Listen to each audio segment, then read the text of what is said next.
Hello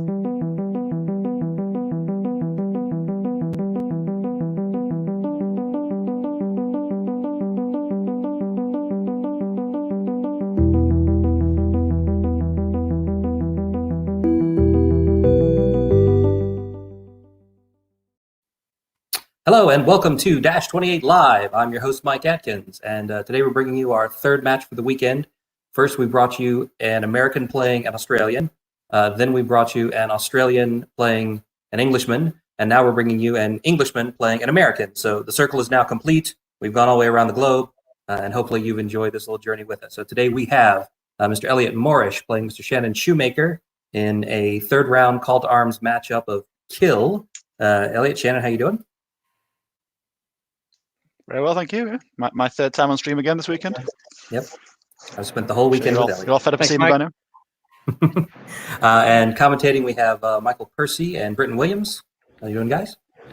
Doing good. Yeah, how's it going? Great. And I think we'll probably have one other commentator joining us in a little bit. I'll bring them in when they get here. So a little bit of setup for this game. You guys have decided to do some fun stuff here. You guys have not seen each other's lists yet, and you've chosen to do blind deployment, right? Yeah, it's so we can both get our excuses in now of why we don't win. Yeah, all the mistakes go back to blind deployment. There you go. Yeah. Yeah. So any questions about like why did they deploy that way? Just go back immediately to like they were just kind of guessing. So let's go on with the list reveals then, and we'll start with Elliot's. Take it away. Right then, what's in my list? I can't remember what's in my list. This is my fairly standard Brotherhood Order of the Green Lady list that I've been using, slightly modified because we're playing Kill. So normally I've got 2 regiments of the Men-at-Arms retainers, but in Kill they're just a liability. Normally they sit at the back, grab objectives, and sort of keep flyers honest. But they're not going to kill anything in Kill, and they're just going to give their points away. So the list has been changed around slightly. I've upgraded one of them to the Order of the Brotherhood on foot, and then I dropped the Horde of Forsaken Knights and replaced them with the slightly cheaper version of Water Elementals. Otherwise, I couldn't afford to have the drop. So it's 2 regiments of Order of Redemption, one with the Brew of Sharpness, which is probably the best unit in the game, in my opinion. It's unbelievably killy. And one with Elite. 3 hordes of Water Elementals. 2 exemplar Redeemers on Winged Unicorns with Blade of Slashing, Mace of Crushing. A 3rd exemplar Redeemer on Horse with the Scout item. A Druid with Surge 4, Bane Chant, and Heal. So all of the spells. And the Staff, because I always fail Bane Chant anyway, and then I always fail it again with the extra dice. And a Beast of Nature, and more flying. Yep. So yeah, it's a very, very small, very compact little list, but everything's either Defense 5, Regen, quite a lot of Inspiring. So I think it's sturdier than it looks, but it's very small when you see it on the board. Interesting. Yeah. So I'm really enjoying using this list so far. Yeah, it's going to be fun to see how that does in Kill. Yeah. Hmm. All right. Now swapping over to Shannon's list. All right, Shannon, what do you got? All right, so my list kind of started from I had bought a Goblin Sharpstick Slasher because I really liked the model, and then I tried to figure out where I was going to use it since I wasn't playing Goblins this year, and I thought I'd throw a couple of them together for a Rhinosaur Horde, and that's kind of where the Salamander list came from out of that. So taking 3 hordes of Rhinosaurs, I like the larger models, easier painting and getting stuff together. So I've got those 3 hordes, and then to screen them, I took 3 units of Scorchwings. I was able to find some models I really liked online, 3D prints that I've picked up, and I really like those models. Because I had a few points left over, I took the Ember Sprites as some extra chaff. 3 Lecodons just to have some shooting in the list that with piercing on it. And then I really like the large cav models they've added in for 3rd edition. So I've got a Battle Captain on Rhinosaur, And then just kind of as the big show monsters, I've got 2 clan lords on fire drakes, 1 with the boots of levitation, 1 with the brew of sharpness. And then I guess other magic items I forgot to mention earlier. 1 Rhinosaur horde has the J boots, and then 15 points left over went to Blade of Slashing, Mace of Crushing on the other 2 hordes, and a Staying Stone on a Scorchwing regiment. All right, very cool. Now I'm going to swap us over to take a look at the table. So talk to me a little bit about how you guys actually did blind deployment in Universal Battle while I'm pulling it up, just in case anybody at home wants to try it out. Well, so hopefully it's worked. We haven't revealed it yet. So we decided ahead of time which of the map packs we were going to use, and then we sort of came together 30 minutes, 45 minutes ago to do tokens and to roll for table sides. And then we sort of went away again, and in a totally separate room, loaded up the same map pack, deployed all of the army how you want it, deleted all the terrain, and then saved it. So in theory, in a minute's time, we're both going to press load, and our armies will appear exactly as they were when we deployed them in a separate room. That's the idea. All right, very interesting. So okay. Doing this live on camera, what could go wrong? What could possibly go wrong? Yeah. All right, so let me jump into the room real quick so we can load them nearly simultaneously. Yeah, go ahead. And then we'll walk through how you guys have deployed.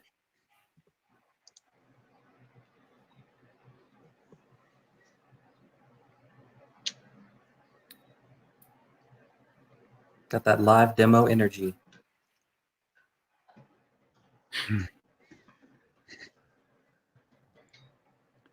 You said you could fill time. This is when we should be filling Yeah. time. All right, Oh, it's loading now, so let's talk about where you put objectives down. Yeah, so clearly you guys like one side of the table way more than the other. Which is interesting because you're playing kill. Yeah, I'm not going to lie. I put them on the side with all the obstacles. Yeah, I don't. Yes. I don't know if it's slow because of me or slow because of whenever ED. Shannon dropped one, I put one. There you are. All right. Okay. So have any of you, not in Kings of War specifically, but other games, played blind deployment? Right. Any of the commentators? Michael, Mike? Nope. No, I haven't really played blind deployment in much of anything. Never tried. Weirdly, I've done it far more in tabletop games than computer games, even though it should be way easier in the computer version. But I've played a lot of times where you put big, elementary school style poster board down the middle of the board, and you do your whole deployment and lift at a moment, or you have a string run across and you have a curtain down, and it can be a lot of fun. I've definitely played like big 3-on-3 or 4-on-4 games where you don't take turns deploying because it would take all day. Everybody just kind of puts their stuff on the table, but that's less like blind deployment and more like just hurried deployment where you're not really looking at what's across the table. You're just putting your shit down quickly. But you get some of the same, and that's something interesting around like games as simulation versus games as games. Blind deployment wouldn't really be how it happened, but it's the way we deploy isn't how it would happen either. But there is something fun about just adding these elements of friction or randomness to your game that make it a little less control, a little less of a godlike view of everything, and makes you react to bad situations you didn't necessarily put yourself in, which is a good test of skill and sort of thinking. So it can be a lot of fun. All right, Elliot, I'm ready whenever you are. Right. Yeah. Drum roll, please. Let's see how it handles us. All right, here goes. Let there be light. What can go wrong? Now that This you one realised we both deployed on the same side of the board. Yeah, that's what I was worried about. Yeah. I'm spinning. I'm still spinning. Working on it. Just going through which of his deployments he wants to load now.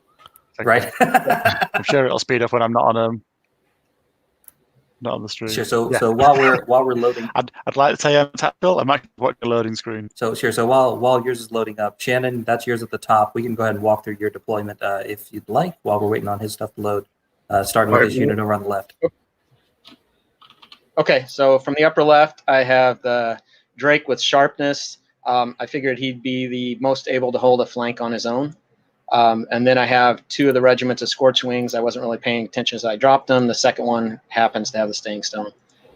Just to kind of help out with the Drake, the one on the left, and then the one on the right can help out with the Rhinos. And then next I have 2 of my Rhino Hordes and the Battle Captain. J Boots obviously is placed there because of the walls on the other side of the field. And just in case he sat back in deployment and I needed to go after him. And the Rhino Captain for inspiring. Then I have a couple of Lex. I have the Ember Sprites, which will scout out, and another regiment of Scorch Wings behind the Lecodons for chaffing for the 2 Rhino Hordes over here on the right. I have the last Rhino Horde, and then another Lec, and my Drake with levitation can kind of hide behind the rock for a little bit if I need to, depending on how Elliot deploys and moves up. Okay. While we're waiting for Elliot's units to appear, let's talk about the terrain that you guys picked. So this is one of the Epic Dwarf packs.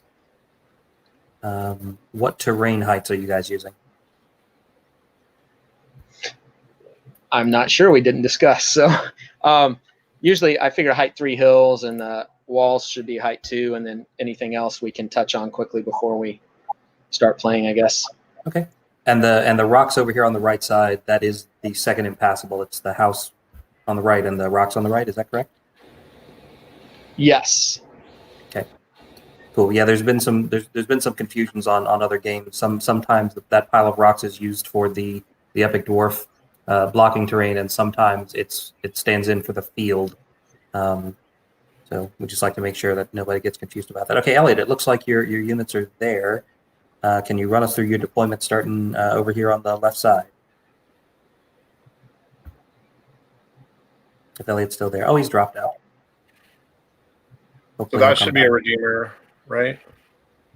On the left there? No, it's the Beast of Nature, it looks like. Yeah, so it looks like this is his Beast of Nature all the way over here on the left. Then his Exemplar Redeemer with Scout. Oh, here he comes back. Hey, Elliot. There we go. Sorry about that. So it couldn't handle loading that up and the stream at the same time. Cool.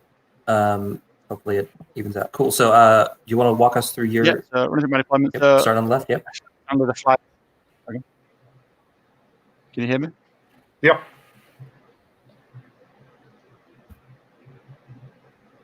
Yeah. So starting on the left, the Beast of Nature out on the flank. Under the fire on each flank. Same idea. The Scouting Redeemer is there. Again, I don't have enough units to cover both flanks fully.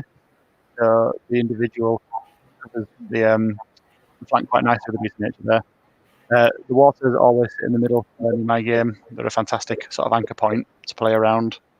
And then I've got knights in the middle and knights on the flank, just so I can hopefully pincer things in.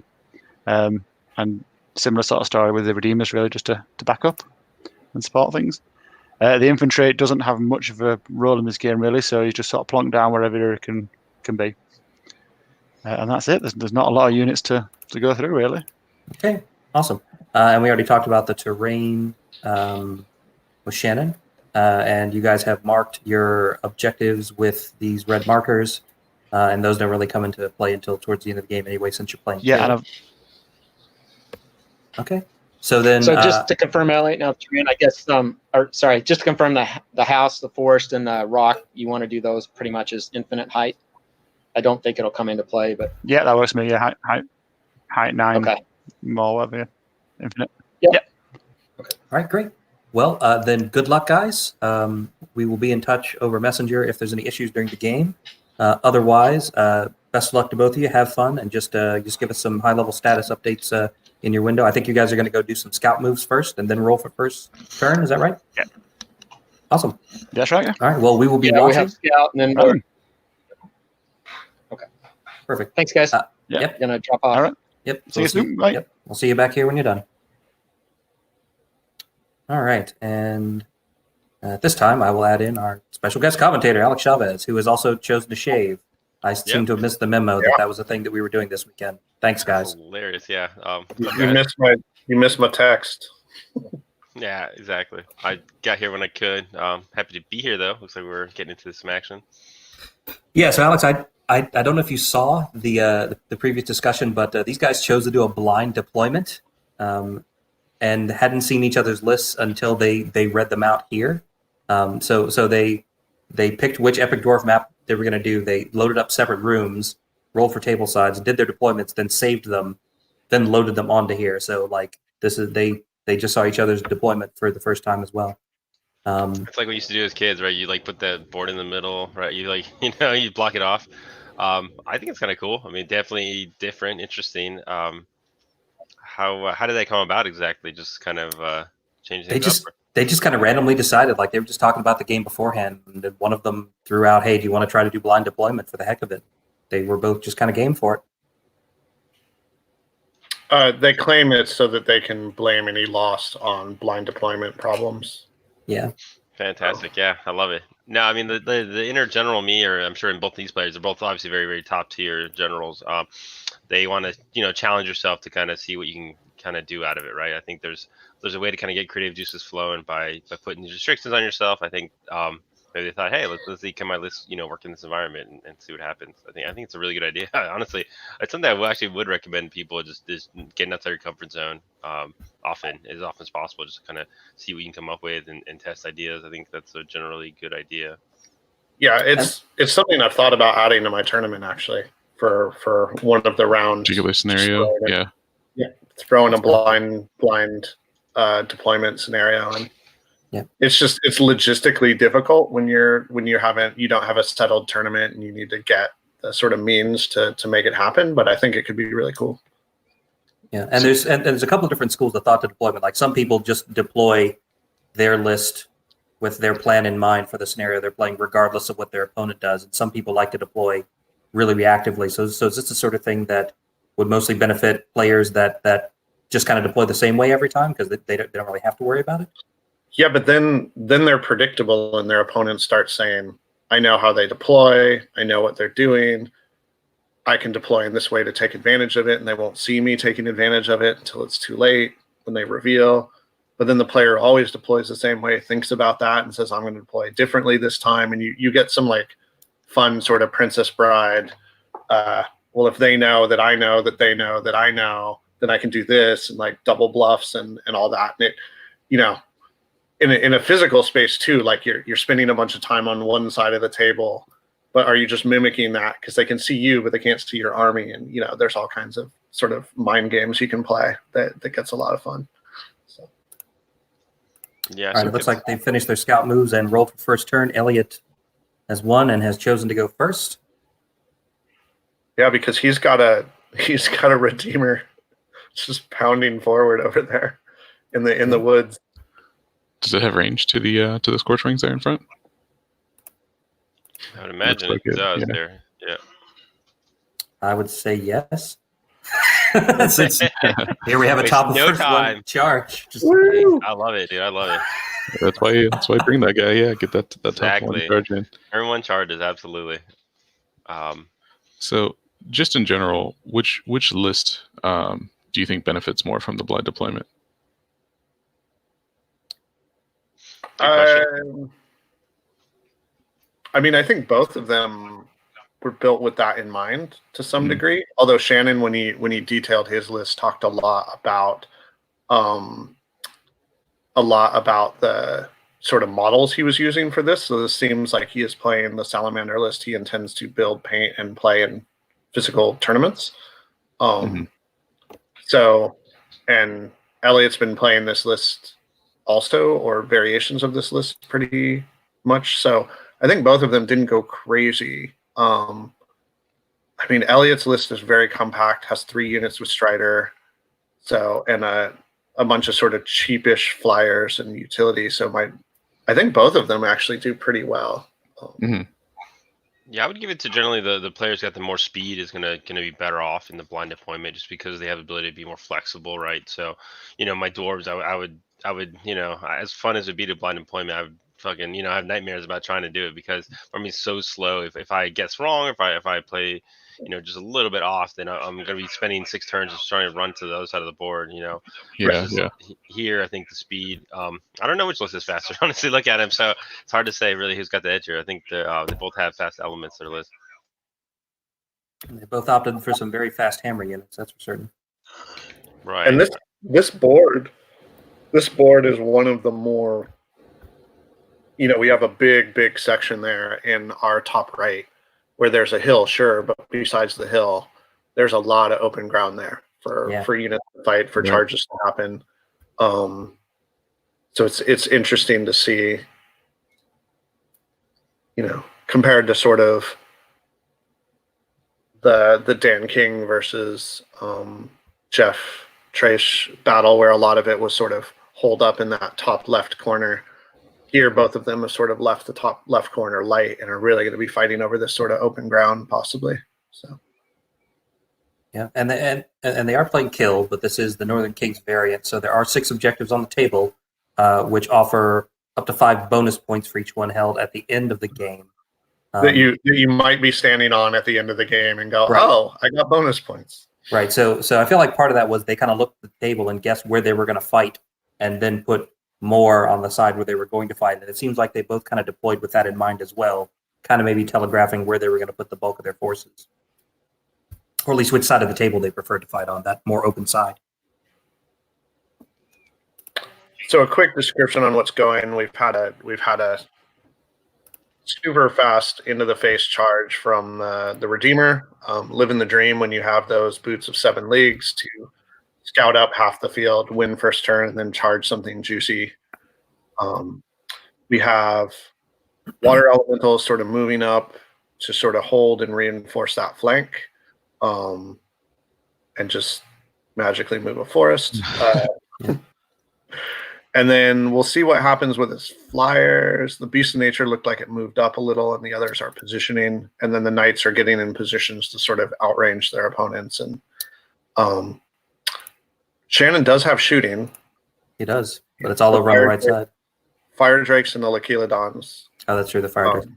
Yeah, I'd imagine that Beast of Nature on the hill is basically just staring down that Clan Lord, like just trying to stay out of his range, but then threaten him with a charge if he tries to cut across. In nature, there's those animals that like peacocks or whatever that puff up really big to seem dangerous and scare predators. That's what that Beast of Nature is doing right now. It's trying to look as big and scary as possible with this giant Clan Lord on Fire Drake in front of it. Right. We'll see how much he responds to that. Stay back. Yeah, I don't know if Shannon will fall for those mental games here. The first turn was such a big deal in this game, I think, too, just looking at the way that the lines have developed. I think I really like water elementals. I think they're a fantastic unit, and the way he's kind of put them there to push on the hill.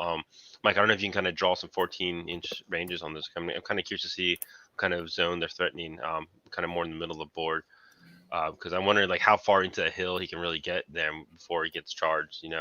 Those 2 center elementals. Yeah, there's 2 center elementals. Oh, the center one's my fault. Yeah, there you go. So it looks like 14 takes you up about halfway into the hill there. And then I think the Knights obviously are going to project a lot more threat to probably the back of the hill, right? So, I mean, let's see here. So, yeah. So, Shannon's already kind of pinned up a bit in his own deployment zone, right? Yeah. He's going to have to respond to some of this threat projection from Elliot. And again, does he have the chaff to do it? I don't know. We'll have to see. I'm very curious to see what kind of this combat on the left to see if that guy can pick up the unit right away, then that'd be a big deal. And I don't think they're inspired, as far as I can tell. No, they look to be out. Which is one of the things I love doing when if I go first and I see if I can take a pot shot at a unit it just happened to be deployed outside inspiring, I take it every time because you never know when you just roll that 10 or 9 or whatever you need to kind of pop them. So, and there's no counter charges on him. He's out of arc from everyone else. So from everything, yeah. Right. Because of the way Shannon just kind of plopped them down, yeah. So this is an old 2nd edition fun one. When I was playing dwarves, you would give a berserker on Brock or Berserker on Brock, boots, or you could give like a flying ranger or some other stuff. You could Yeah, I'm turn getting one charges, right, with the scouting and then going in there. But yeah, basically you were able to do turn 1 charges, and when you can find that soft target and you're suddenly there potentially behind their lines if they don't stop and deal with you, it's just a huge pain in the ass. And we'll see how well this one goes, but it's definitely fun to just sort of throw someone into the opposing line on a soft spot where you're not going to get immediately punished. Yeah. So what is Shannon's response there? If you guys are Shannon, that's happened. Like, regardless of how that combat goes, what are you already thinking through? Like, what's your response going to be to that first turn charge? I don't think you can really do anything about it that's not going to make it worse. If you start trying to address it, you don't really have enough power to pick it up and shooting over there, and then you're just moving arcs where you don't want them to be. Just kind of have to hope that Scorching Regiment holds at least a turn and gives that guy something to do for a little bit. I have to agree with that mentality here. It's kind of the trap to try to deal with these characters. You're giving them way more value than they're going to offer, as far as threat. So you just kind of have to hope for the best. The Redeemer's actually got quite a bit of attacks. He's a pretty cool little character, I think. Normally you see these characters usually have around 5 attacks or so. They're not too threatening, but this guy is actually, I think, going to be quite impactful. Just putting wounds on, canceling Thunder's charges. Just wavering stuff if possible. Right? It's going to be just really annoying for. Yeah, I mean he's Shannon. 7 attacks on 3s with crushing 3 and 2. Like that's the equivalent of a vampire lord, and he's got regen. Yeah, beyond that, Def 5, 13, 15 with regen. That's not it's not a small guy. Exactly. But he's not a small points investment. So depending if you can't, I mean, he's 200 points, right? He's 210. Yeah, he's 210 with the item. Yeah. So that's an interesting thing to talk about with these two lists. Elliot's list, everything is pretty much positioned to eat him. And he managed to score 4 wounds on a hindered charge, 6 hits with the. That's not quite going to do anything to them though. They are 11-13, and I believe that is a 10. I think he missed wavering them by 1. Yep. So that's good for Shannon. Good news. That's exactly what he wanted, them to kind of take the punch and still have options when they're trying to do stuff. So and he could even buy 1 more turn out of it too. That'd be fantastic on his part. Just pinning that guy down. Like you guys say, it's a huge points investment to those individual characters, and it's not a scoring investment too, right? So, one of the other reasons to kind of ignore these guys is because, if at the end of the game, all they have left is 2 to 3 individuals, then you've pretty much won the game, right? On any scenario that kind of, that is probably going to favor you, I should say, the exception of kill, I guess, but especially in pillage. Yeah, it might. Like, I don't know if he can do this without messing up his whole plan on that side. And Elliot did move up to try and get in positions to punish. But, I mean, if he doesn't kill the Scorchwings, or he does kill the Scorchwings and you get a trade back for him, you're good on points for that, I think. So yeah, Scorchwings come in at 125 if that's the one with the staying stone, 120 otherwise. And that's not the one with the staying stone. So yeah, that's a 210 individual versus a 120 point regiment. And whatever positional disadvantage you put yourself in to take care of them. And that's the thing, Elliot needs to be in a position to punish whatever goes and takes care of that. So, which I think is I also wouldn't assume that that Redeemer with the 7 attacks, he can really contribute to any of the bigger fights. He might just turn around and fly into something else next turn and say, forget this little Scorchwing regiment. Yeah, that's another great sort of individual on Cav, is that once they get in the fights, they can just ping pong around to where they're needed and just punch things, add 4 wounds to a combat, which can swing it. Yeah, or even just like knocking the Thunderous Charge, throwing a disorder at one of the cavalry, the big cavalry. That's going to make a big difference. There's going to be an interesting story here, I think, in the middle. It's going to come up, which is Water Elementals are kind of a really good unit at grinding. They have the regeneration, they have a pretty good nerve. Their offense is pretty balanced. So, like, On the other hand, the Rhinosaur Cavalry hit ridiculously hard, so it's going to be a battle of can he get the charges he needs to kind of one-shot some of these units and prevent the grind. Because I think the grind favors Elliot pretty significantly here. So, Yeah. I think that Redeemer is going to try to, tip that scale even more in his favor, just kind of bog stuff up, and here goes Shannon. It looks like he's moving backwards, I think, after thinking about it. He's pushing the Lakelodons forward. Try to get some sort of value out of the shooting before the fighting starts. Yeah, and I mean, if they can own that side and then just sort of anyone trying to cross over the dead ground in between to come fight his slower cavalry is stuck crossing that area, possibly with a clan lord looking out over it for any flanks or anything. It's just he's sort of trying to, and some of this is adjusting to blind deployment, right? Like some of this is using your first turn to be like, oops, I should have done this. For sure. I mean, that's the beauty of some of these faster flyers. You got 2 flyers, big flyers to say, 3 little ones. I mean, they can kind of get where they need to go quickly, which is, I see him kind of moving towards the middle. I love this move from Shannon, actually. Fantastic reposition his dragon. If you throw out a 20 from where he's landing here, it's going to stretch probably about the middle of the table. Going to pin back some of the knights, really prevent them from going too far forward. Yep. Really, really smart move on him. Yep. And I think he's not touching the wood, so he's not visible to the beast of nature on the hill anymore. I think he might have got out of range as well, anyways. Yeah, he's looking pretty good. That beast of nature at least 2 turns from turning that corner, right? Which is just, that he's gonna have to make a tough decision on his turn, Ellie, whether he wants to commit that guy to the side or just maybe just push towards the middle and kind of just start engaging stuff. So, like it. I like him a lot. I'm sure he had that in mind when he deployed that unit. Sometimes you put a fast unit in the flank. The advantage there is if you have nothing there. If your opponent buys the bait and they put overcommit that side, then you just go away anyways, right? Then they're stuck facing nothing, And then on the flip side, if they don't commit enough, then okay, then that means you have the flank anyway. So, very smart move there. We're looking at 15 attacks from the clan lord, 6 attacks from the regiment with the of Scorchwings that wasn't disordered. I think they're going to just start trying to put wounds on that Redeemer. So talk to me about Shannon shooting over here on the right. He's got those Ember Sprites, which are, of course, shooting chaff, and he's got those 3 Lakelodons. What's his likely target going to be over here on the right? Do you try to take out one of the Exemplar Redeemers? Do you bother shooting at Knights, or what? What's your first priority over here? The Lakelodons are piercing 1, so Knights aren't nothing is a terrible target for them, other than the stuff that probably regens. So just most of it. That's a lot of army, unfortunately, for Shannon. Right. It's pretty much everything, yeah. Focus fire. It's the only thing I think that's not a regeneration is maybe the Beast of Nature, right? So that's kind of what I would shoot, to be honest.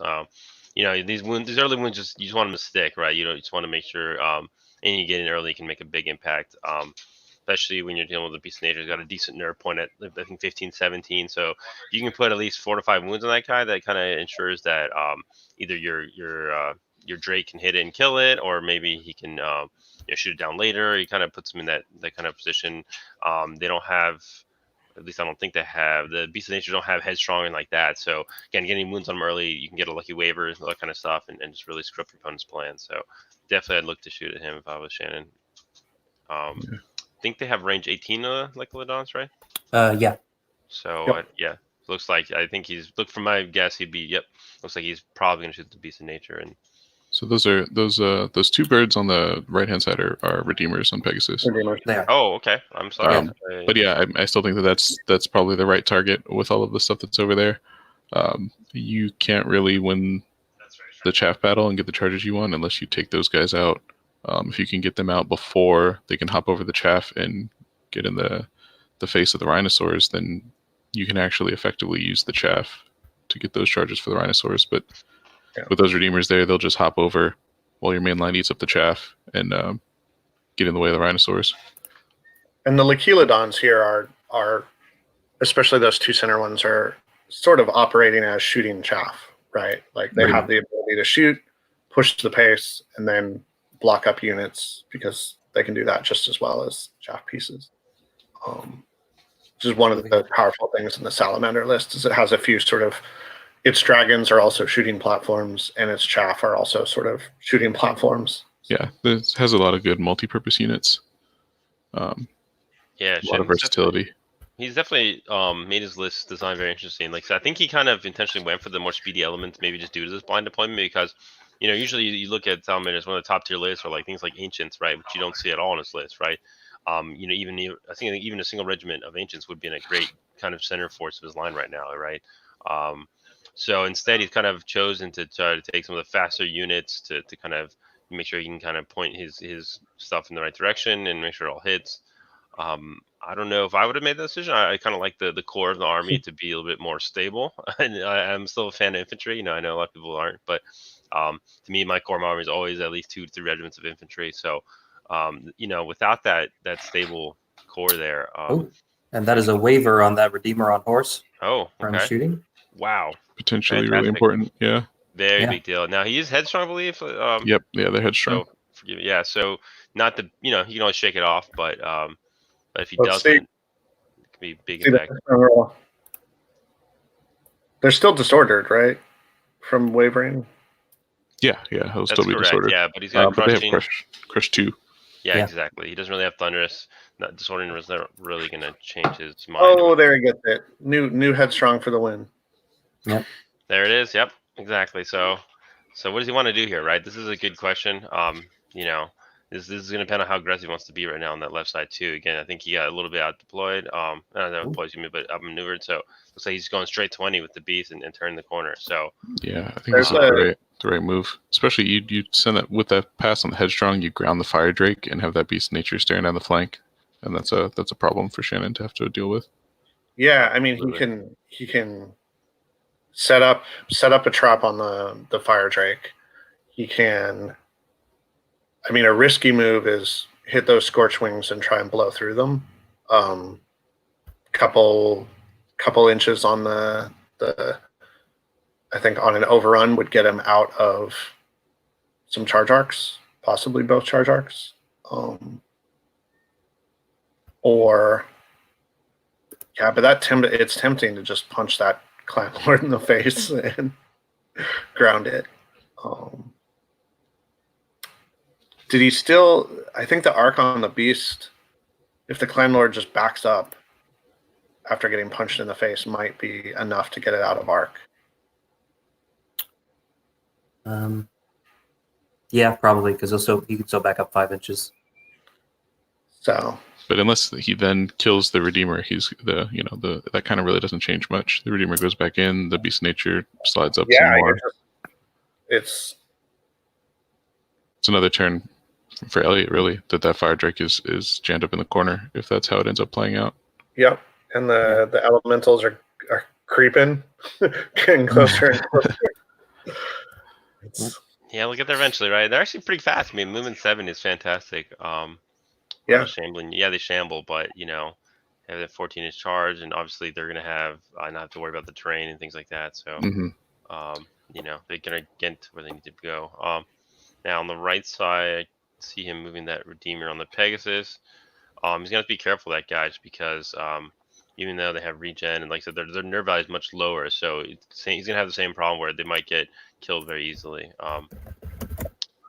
Okay. Yeah, triple Licalodon and Clan Lord Breath could spell doom for one of those. And they're playing that rock piece as impassable? Yes. Yep. It's a real rock piece, not a field. This one. What height is that exactly? Infinite. 9. Yeah. 9. Okay. So we've got no vision over there. Interesting. That's kind of question where Shannon's positioning for his Drake then behind a wall that he can't see over, behind a piece of rock that he can't see over. Kind of. Yeah, I thought that was an interesting move. Like, is he trying to keep the Redeemers off of him and draw them in by hiding them back there? Could be trying to kind of threaten the middle. There's some sneaky things you can do with dragons in these angles where, like, if you look straight 20 and you kind of throw out their projection, like, it's deceptive how far and how much they can see. Especially when these units, I used to love running like dragons like this kind of behind my main units in the middle of my line, because they just cover so much of the board that you get flanks all the time that opponents just aren't looking at. They're not looking at the angles, and So I think he maybe is trying to like kind of threaten the middle here, kind of in a sneaky way, while kind of pretending that he's kind of on the right side. If those water elementals push up too far, they would be within range there. So it just depends on where he goes with that stuff. And Yeah, and part of the reason too, if he angles that Fire Drake more toward the center of the board, too much, the Redeemer that is moving to the other side of the rocks could have just jumped into that gap behind the Lakelodon and been a real problem. That's always that edge of the board. Like you're always looking for it, right? You're always looking for that little pocket where the big creature turns slightly the wrong way and you can fly into it. Absolutely. Especially when you're the cheaper flyer. So right, cheaper flyer and the smaller base size, right? You still have the ability to kind of get in there, right? So, one of the biggest quote unquote nerfs to flying is the fact that they're all the big scary flyers are on 75 millimeter bases now, right? They're much harder to kind of squeeze into those flanks and squeeze into the sides. And I think rightfully so. I think that the amount of power you had on a 50 millimeter base was a little bit too much. I think I like the way they are now. They're kind of, I think, much more balanced approach to kind of a big heavy flyer. It looks like he did send that Redeemer on horse back into the wounded Scorchwings. Into the Scorchwings, yeah. That's surprising to me, to be honest. It would have given him a lot more freedom to move up, grounding that Fire Drake. So, Ray Shields asked an interesting question in the chat. Wouldn't the Scorchwings just go over and ground the beast as well? Well, do they have Pathfinder? They do have Pathfinder. They only have 6 attacks, but they do hit on 3s. So yeah, they might be able to power one through. Yeah, it's by no means a guarantee that they do, and then you're also kind of forcing him to take a chaff piece away from the center of the board. So that's also not the worst thing for Elliot. Yeah, I mean, I think this is a much more open. I think he's hoping to pick up that unit of Scorchwings, right? Now they are inspired now, so it's gonna be a little bit harder. So kind of lost that first turn window where he could have taken advantage of that. But he does, killing a unit like that and having this guy still there as a problem, I think is quite nice. I mean, one thing I'd be curious to see is if since he chose not to, what are the Drake's options now? I see some measuring there. So he can kind of threaten the middle there. He can threaten the unit in the back as well. The Beast of Nature now might have. I don't say he pushed too much far forward, but he's definitely going to be, limited in far as if he's going to give an option to Shannon, to kind of move his Drake around his lining, and if he wants to. So I don't know if Shannon will take it or not. I don't think I would. I think the action's kind of heating up here, so I'm imagining he'd be doing something with him next turn. But and the other thing to watch out for, it's not a lot, but there is a Surge 4 on that Druid. And it looks like the Druid is following those 2 water elementals. So any shenanigans from the clan lord near those water elementals out of arc, they can do surgy things. Mm-hmm. So there's a lot of protection around where the clan lord can try and fly behind them or around them with a 7-inch movement and a surge. So agreed. I think one of always things that once you play undead or any other surges, you kind of are more aware of those tricks. I wouldn't expect Shannon to get caught off guard on those things, but maybe it's something you're not expecting, right? This kind of different. Yeah, Mm-hmm. I don't expect him to get caught off guard. It's more that gives a zone of control to those water elementals that is much more flexible and you can control a lot more of the board with those than if those were infantry regiments or something else, or even just non-surging monstrous infantry. Mm-hmm. Absolutely. I mean, I think it's one of the things that's a really good point to emphasize, especially if you're a newer player. Just because the rule doesn't get used, let's say you never surge anything all game, just because you didn't use the surge doesn't mean it had a big impact, right? Just in limiting your opponent's ability to move, it's already done its value, right? So, I think a lot of units or rules fall in that category where they kind of, they force your opponent to play differently, and that makes the value out of the points for that unit. So, like you said, probably don't expect the surge to do much this game necessarily, but it's already kind of doing its thing. It's limiting options that Shannon has. Yeah, it's a deterrent. Which go on, Mike. I was just going to ask, which of the Rhinosaur hordes is the one that has the J-boots? That's going to be the one all the way over now. Okay. Not that one. It's this one. The one in the middle. Okay. One next to the terrain, huh? Okay. One next to the terrain. Yeah. Yeah, he was talking kind of bold, like he was expecting that Strider to be dealing with the walls on the other side. and then he lost first turn, and suddenly it's like, Elliot's still Elliot's still sort of anchoring some of his line on those walls, but the fight's definitely moved a little forward. Yeah, so he flew one of his Redeemers up here and then turned them sideways behind the Impassable so he can threaten the flank of the Rhinosaurs there. So I think the only thing that if really he has arc on shoots- them is like Kilodon. if he shoots them with everything, like what's the chance that Redeemer lives? What are we looking at? So what's that? The Fire Drake, the 3 Leculodons, And the Ember Sprites. Yeah.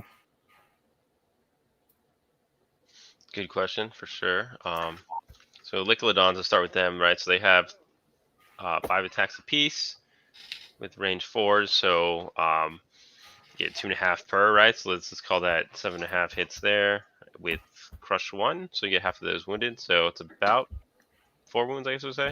3 or 4, yeah. Yeah, 3 to 4 wounds, and then the Fireball probably adds another couple, I'd imagine. And then the Sprites probably do 1 more, maybe. So yeah, I mean that puts him in the waiver range. I don't know if it's a quite kill range. I mean, let's see here. Okay. What's the Redeemer's nerve? 13, 15, yeah. Right. So altogether, we said it's about what 6 wounds, give or take. So 7, yeah. 7. So not realistically a chance to kill him, or I wouldn't Yeah. rely on that. I should say, yeah. Okay. Think of the Scorch Wings. That's a 14, yeah, so that's 1 unit of Scorch Wings down. How No, far? I think he how far backs does he up, go? actually. If it were me, I would actually just back him up instead of go forward with him. Really? Well, he rolled a Yeah. 6 and he is going forward. Well, Yeah. 6 will do No, it, yeah. Yeah, exactly. Get Luck through. favors the bold, right? Yeah, I like it. Just now, I mean, I do kind of agree with Michael though, because now this guy's he's not really in a position to get like in front of anything now, right? It's gonna be very difficult for him to kind of block stuff up, which you kind of don't want this big scary list to chart all your stuff, right? So Yeah, but he can. I don't know. I just think. Yeah, and I think he's in. Maybe there's better spots he could be in, but I think he's in for turn 2, being basically on your opponent's board edge as a nimble yeah, individual. cool, right? Like that's with 7 attacks that you can put a wound on anything. That feels good. So interesting thing here, I think large cavalry Scorchwings being height 4 are able to see over those water elementals too. That druid in the back, I think he caught him Elliot a bit off guard there. I would imagine.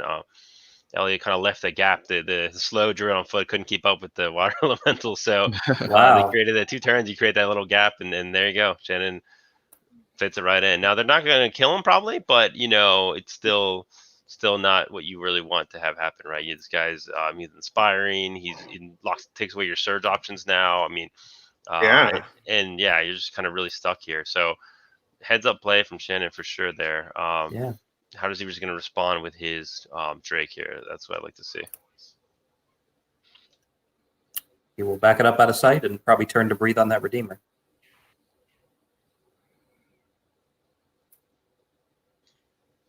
I would guess. Yep. Yeah, I think you're right. Again, that Redeemer is he's going to be annoying for sure. I'm a huge fan of the fact that guy just jammed all the way across the board in 2 turns, blew his way through a unit while a dragon was breathing on him, and still just charged. And just kept going, yeah. But see, and so here's kind of like what I was thinking too, is that if Shannon moves too quickly, the Redeemer is going to have to be chasing stuff. If the Redeemer had backed up, he'd be in position to hit those Scorch Wings that went on the Druid. It's a very good point. Very good point. Yeah, absolutely. I have to agree with you too. Yeah, you've kind of relegated his role now to just kind of just chip into combat. I mean, he could still lock down the Drake, which is, I imagine, what Elliot's mind was like. I need this Redeemer to fight the Drake right now, so maybe he didn't consider anything else, right? But yeah, I mean, I don't know. If you're Elliot, to me at least, I think you're going to be kind of ignoring those Scorch Wings and just saying, okay, well, that's done. It's done. Hopefully my Druid lives a couple turns, and then I don't have to deal with these guys in my rear. I got something behind him. He gets something behind me. Yep, That's how the game's exactly. played. Yeah. Yeah, but I mean, I think I definitely agree. This is like one of those decision points that does really interesting things to the rest of the battle, and we should keep an eye on it. But if he had just not left that gap for the Scorch Wings, like he wouldn't need the Redeemer back there playing sweeper. Yeah, it's one of those things that one of those mistakes you make hopefully once and then never again, right? Yeah, because that whole flank is relying on him being able to surge those elementals to cover the weird nimble Scorchwing and Fire Drake movement. And once you punch that Druid, it makes all of it so much harder. And there's nothing back there to sort of get a charge on it and kill it. He doesn't have any shooting to take care of it.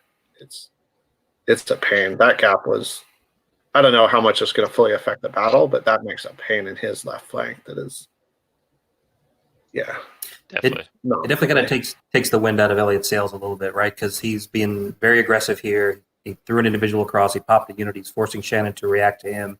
You know, when you feel like you got your opponent on the ropes, you feel like you got the momentum, and then something little like that hits you, and you're like, "Oh crap! Am I being too aggressive? Am I making other mistakes that he's going to capitalize on that I haven't seen yet because I'm pushing so fast and so hard?"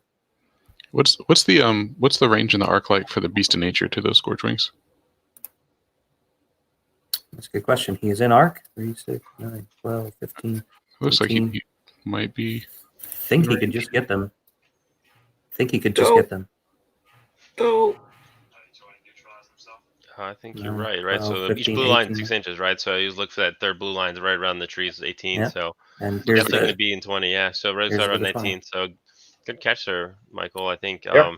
obviously a very good response is just going to be to kill them. So I don't know if Shannon saw that or not either, right? So because now he doesn't kill that druid, he's basically going to get flanked and then have to deal with that. So Yeah. And I think that's, like, I was looking at how he originally positioned his Beast of Nature a little more offensively and to go after the Clan Drake, and then he sort of turned it more towards the center to cover more of the board, and like it might have just paid off huge for him to do that little extra pivot, keep his own troops in his own arc for coverage. So if he goes with that, if the Druid lives and he goes back there and just punks him with the Beast of Nature, it was a good spot, Mike. For sure. And I think it looks like, just judging by the Beast of Nature's actual arc and range, if he does that, he should still be at a 20 of the Fire Drake, where the Beast of Nature would end up. I would think. Yeah. So yeah, that would actually be fairly safe too. Yeah. And he can also he can protect the beast with his elementals. Mhm. Like, you probably want to do something more aggressive with them, but worst case scenario, they can set up in a way that you don't have a 75 millimeter hole to get in on. Yeah. But I guess if that happens and the Beast of Nature gets pulled back to the middle of the board, does that free up the Clan Drake to just go ahead and charge that Redeemer and kill it and instead of just breathing on it, or do you like fly the Clan Drake further down? We even know where that dude's gonna be. Good point. He's doing what he wants. If I'm Shannon and Elliot throws that Beast of Nature over there, it may be better to just push the Clan Drake down into those woods and kind of retake the extreme edge of the board. Mm-hmm. It's tough to say. It would really depend on how Elliot repositions the Beast of Nature after that combat.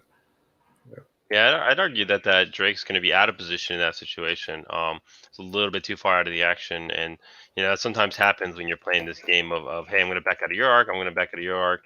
Mhm. Sometimes you end up the first person to make a move kind of leaves the other one out of position. So it's, a lot of times it's being able to analyze that and kind of figure that out ahead of time.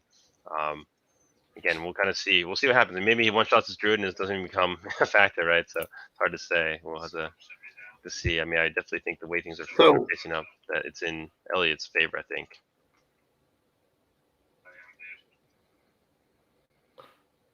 So there was a good point brought up on the chat earlier from, I think, Matt Crozier, where we talk a lot about people modifying their lists, changing up their lists, or doing something different because it's kill scenario. And Elliot previously had talked about part of the reason they included this in a call to arms was to sort of get data and understand if kill can work. But the unique nature of this tournament, where everyone makes their lists every round and responds to potentially the scenario with their list, remove some of that testing, right? Because like if everyone modifies their army for kill, then you have no idea still how it would work in a 5 or Right. 6 game tournament environment. Yeah, Right. I think it does kind of invalidate the data a little bit, knowing that ahead of time. I would really like this scenario in a 2-day, just like game 5, like round 5 or something, day 2 of a 2-day, or the last game of day 1 when you're just tired and you don't want to think too hard. That's the Texas tournament fatigue. Yeah. I've read 3 unique scenarios with 5 special rules, a new unit, and different variable win conditions. Can I just play kill? Yeah. Where's the end of the day or the early morning hangover scenario? That's Yeah. the one. Yeah, there's definitely a I don't know if other TOs do this, but I definitely try to put something that's kind of a softball scenario in those kind of slots, like something straightforward like invade or dominate. You don't have to think too much. Just everybody go one direction. Give everybody a little bit of a mental break after they've been playing all day. Yep, definitely. If you're doing 4 games, especially that 4th game is taxing. Yeah, no question about Just it. don't do 4 games. There's an easy solution to 4th game fatigue, which is don't play 4 games on one day. True. Keep your events small and manageable. Right. So Shannon taking an extra special long time to figure out exactly how he wants to address that flying Redeemer that took up an aggressive position. And this is one of those, we're not on the clock here, but in a clocked game, there are times when you move something into a position and you're like, I'm not sure this is a risky move. Then your opponent spends like half their clock trying to move around it. And you're like, well, I guess it was a good move, whatever happens. Like I'm a fan. I'm a big fan of that style of like letting my opponent make the hard decisions, right? My excuse of playing a slow army is that I don't have to think as hard because I just move stuff forward and let my opponent do the charges. But everything's slow in defense 6 and heals. Yeah, exactly. So I think when you do that style, you make your opponent kind of eat up more of the clock, and eventually you kind of just pin them down where they don't have much to do, and it takes a lot of time and energy to kind of deal with it. So, it's definitely an interesting style that I'm a big fan of. We'll see if that kind of comes into play here. I think we're definitely going to get a lot of posturing so far, right? We'll see if eventually someone go for that move. That knight unit is basically just sitting there waiting to play defense on if that clan lord jumps over. Like the clan lord is not allowed to come out of hiding over that wall without getting a charge in the face. Now there is a gap over there. I just think of it. If it wants to try to squeeze in all the way on the right there. Yeah, could it? I mean, it looks like he's shifting. He's pulling himself out from behind the rock. But possibly to be able to shoot at the Redeemer as well. Yeah. Yeah, it wants to. That is a particularly nasty unit there. You'd be in a bad spot to do anything that next turn, and maybe that's putting you in too bad a position. Maybe I'm too addicted to jumping into blind spots, but that could be a fun little spot to get a clan lord in. Can that Redeemer, can it see the Fire Drake? I don't think it can. Not right now, no. Okay. I'm kind of surprised that he is doing this much to try to stop up that Redeemer, knowing now that those the Scorch Wings are the same height as it. You probably could have just taken those in the water, flew them out in front of it, and blocked off its line of sight to everything. Yeah, it's. I mean, we did the quick math as far as how much, just because he looks like he's definitely opting to unload a lot of shots on him. But as we kind of discussed, it really shouldn't kill him necessarily. You might get a waiver or something like that. But he's headstrong. I think relying on a lot of those things to kind of shut the guy down is kind of a questionable proposition here. Yeah, I don't think the shooting is potent enough. I mean, just looking at the other side of the board, he did 1 wound to that Redeemer. Yep. Who should not. Likely not care about that. Yeah, he's going to regenerate more wounds back. Exactly. The long-term impacts of those few pot shots here are not big. And then again, smart armies on Elliot's part about a list like this. There's a reason why everything kind of regenerates, right? It's not an accident that he happened to pick all regenerating units, right? You definitely built the list. You don't want anything to stick out that is easier to shoot than others, right? So this is very much built with the idea of, okay, go ahead and shoot my defensive regeneration units.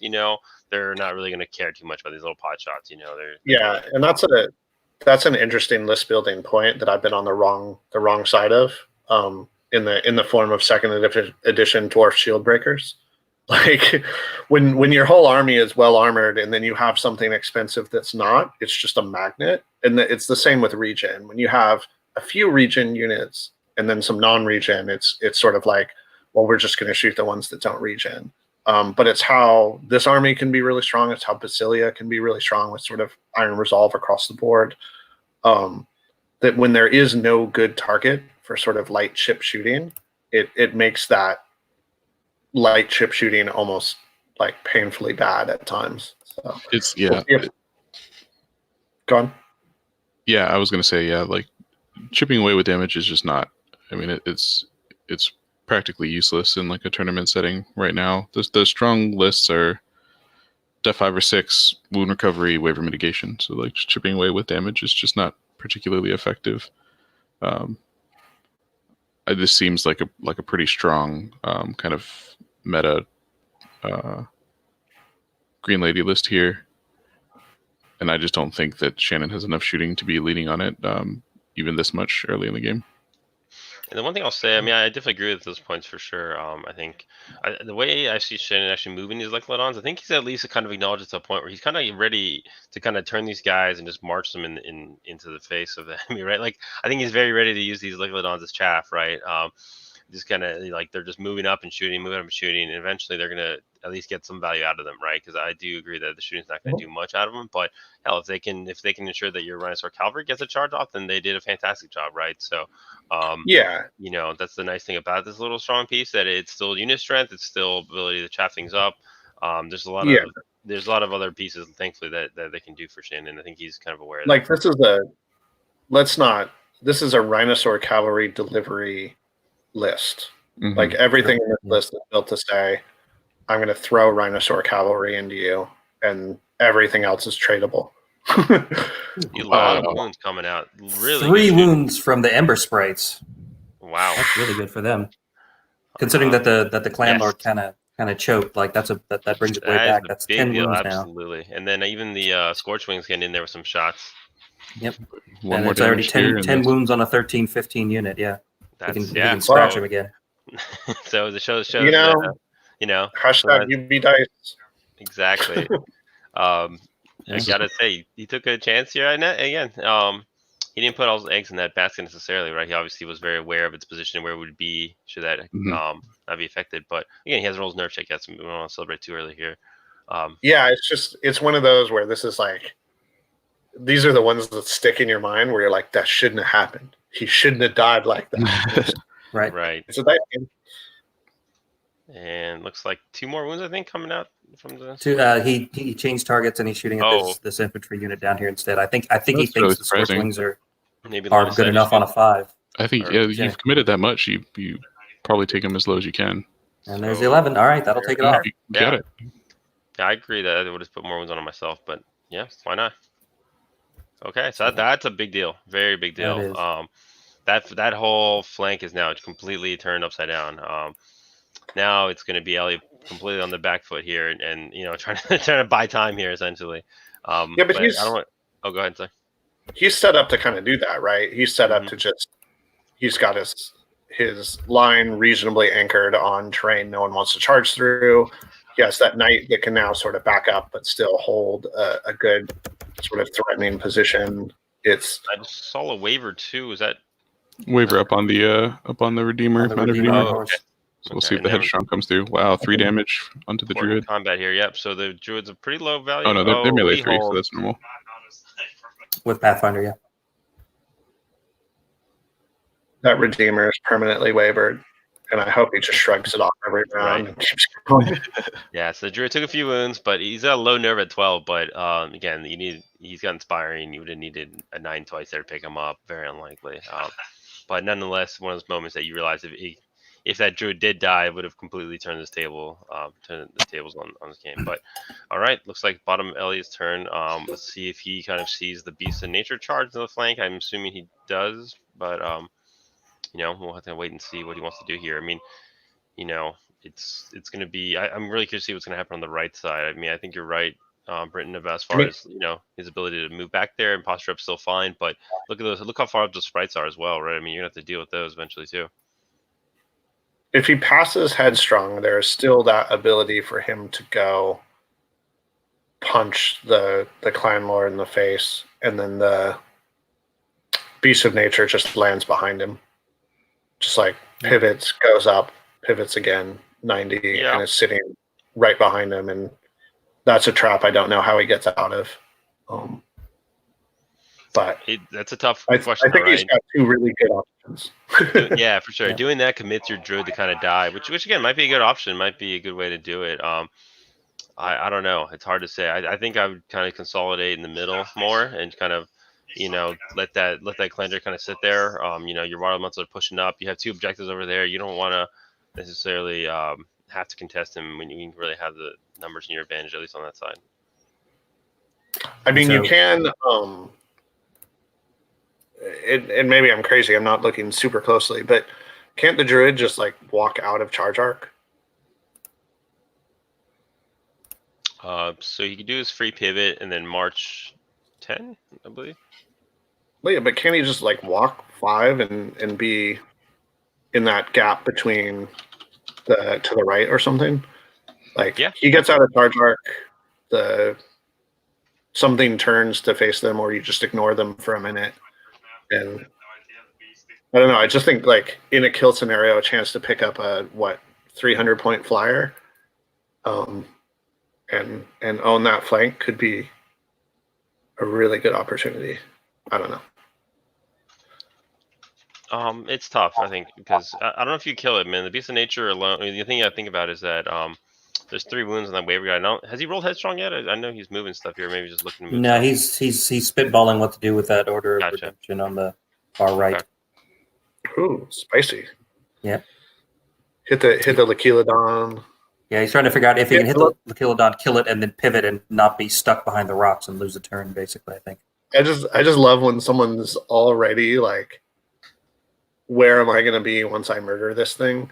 Like, it's smart play and it's good play. It's just fun to see it actually happening where someone's like, so I bounce off this Joker, murder him, and then where am I going to be next? Right. And he decides that's and good he's going for it. So, okay. Yeah. Yeah, I think he can, when he repositions, he was spinning around earlier. I think he can get to show them the flank without them being able to reach it with that piece there, which is a pretty interesting position to be in. I think the headstrong roll is probably coming now. Very unique position for sure. I mean, facing literally the edge of the table. Right? Okay. He's in. Good. Yep, he makes nothing can stop you. You're all the way up. We're tucking away. Exactly. Here we go. Where's he going, Britton? Where's he going? Probably roll regen on it in a minute. And he's going for the Drake. Yep. Yeah, go punch him in the face. Roll that regen though, bro. Come on. Ooh, the regen. That could be a big deal here. This you gotta really worry about the counter charge from the big guy. Yeah, this is a sharpness clan lord, right? Yeah. Yes. As the sharpness clan lord. Oh, that changes quite a bit. I did not realize that. Yeah. I'm not sure if I like this move anymore, to be very honest. Here's the thing: you're gonna get, theoretically, you should get the start on him. You should get the 4-ish wounds. I just don't. I don't like it. You're gonna have to push those water elementals forward as well, and just kind of pincer them right. That's the only thing that makes sense. Yeah. But again, you have the Rhinosaur Cavalry. I don't know how much they stretch out there. I mean, they're threatening. So I mean, look at their 14. I mean, that's pretty much right to the edge of the woods, right? So yeah, I don't know how far the elementals can go up there. It's. He might not see the Scorchwing charge. So I'm assuming he didn't. Yeah, because that's only thinking of this option. Yeah. I would agree. Yeah, I think he might not seen it, or maybe he decided he just wants to put pressure on this guy. I mean, you gotta assume that Redeemer is not going to live forever, so might as well get you. Is he giving them an out? How far can this thing move sideways? I don't know. I guess if you back up the inch, you can't.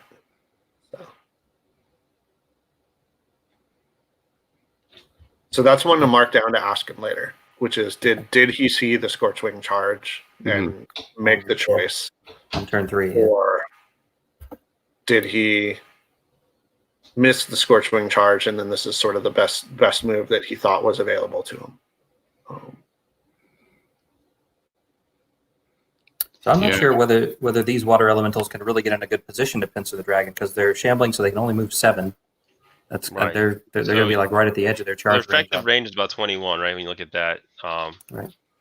And that's so yeah. He's I think agreeing with that mentality. Of you have to push these guys up now because again, those 2 units alone would not deal with that guy, especially with the sharpness. That he's just going to chew through stuff. So he's got to push it up here. Where he's still very aware, like you said, of the arc coming from the Rhinosaur cavalry.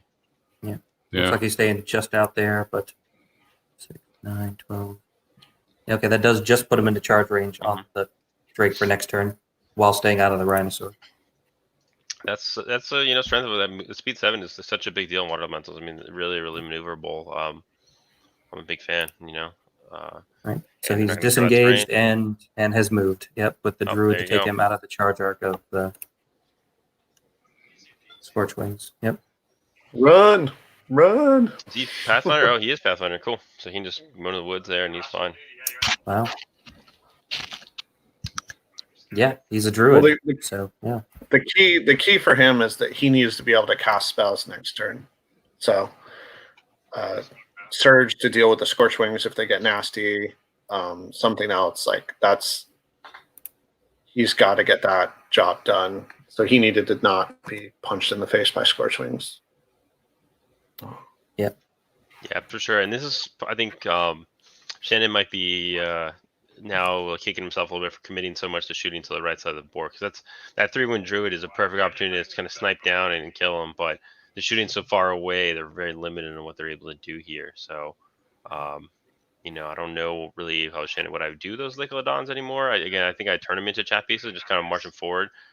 You really want to turn on the jets here on the right flank. I mean, you've effectively, kind of won it for now. You get the speed, you have the power. I'd be looking to kind of convert that into some good charges here. So I definitely I'm looking at the Clan Lord again. I'm sorry, I forget like exactly how badass that thing is. 15 attacks. Yeah, they're pretty good. Yeah, it's cool. 50 attacks on 4s. I mean, it doesn't necessarily hit harder than a 10 attacks on 3s, right? I think it's roughly about the same amount of hits. But you give it sharpness. Yeah, a little more. And then, yes, but again, they have a good nerve, and they're super threatening. I think so. And the sharpness one is exactly going to cause a lot of damage, of course. So is it best dragon in the game? I don't think so. I don't think it is. It's only Crush 2. Yeah, the Crush 2 is a big limitation. Yep. So I think that's a bigger one. The Vampire one is quite strong.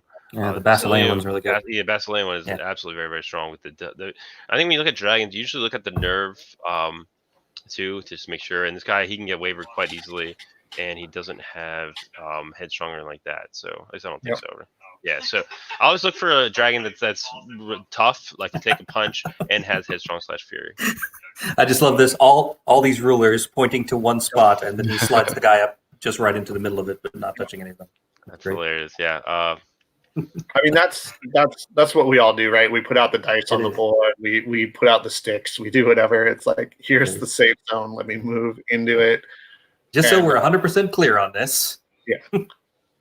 And it drives, like, I've seen people sort of criticize pre-measure and stuff in the game, but oh my God, I love pre-measure.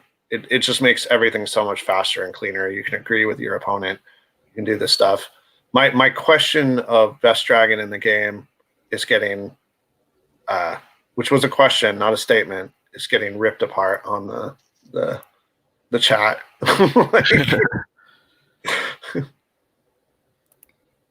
So, is Basilian? What's the consensus view? The Basilian one is fearless, right? He's fearless. He's got unresolved, and you give me the Aegis fragment and everything. So that's really disgusting. Yeah, the fearless is really what you look for. You look for headstrong. And fearless is even better, obviously, but you want headstrong fury. I think those are the rules you really look for in a dragon, because what you're getting with a dragon is just a ball of nerve, right? This really tough unit. So I think when you accentuate that even more, that's what you get your best dragon. Yeah, I don't think that a fearless dragon should exist in the game. I have to agree with that. Yeah, I think. I think that should be their one weakness, right? But yeah, I mean, we'll see. I mean, I think so. I think I like the undead one too. the vampire, but depends on what you want out of your dragon too. So I mean, some want more of the offense on them, so some versus want them nerfed. So it just really depends on how you want to use it.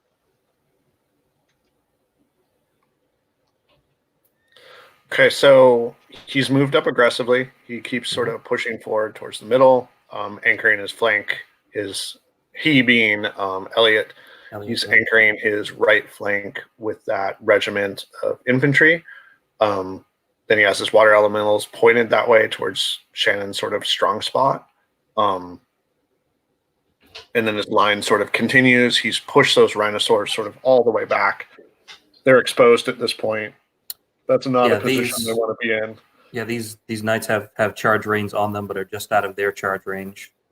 So yeah, they're threatened. And I think these water elementals he moved up to be out of these rhinosaurs charge arcs, but the clan lord could get him if he wants to, but he'd be running in there by himself.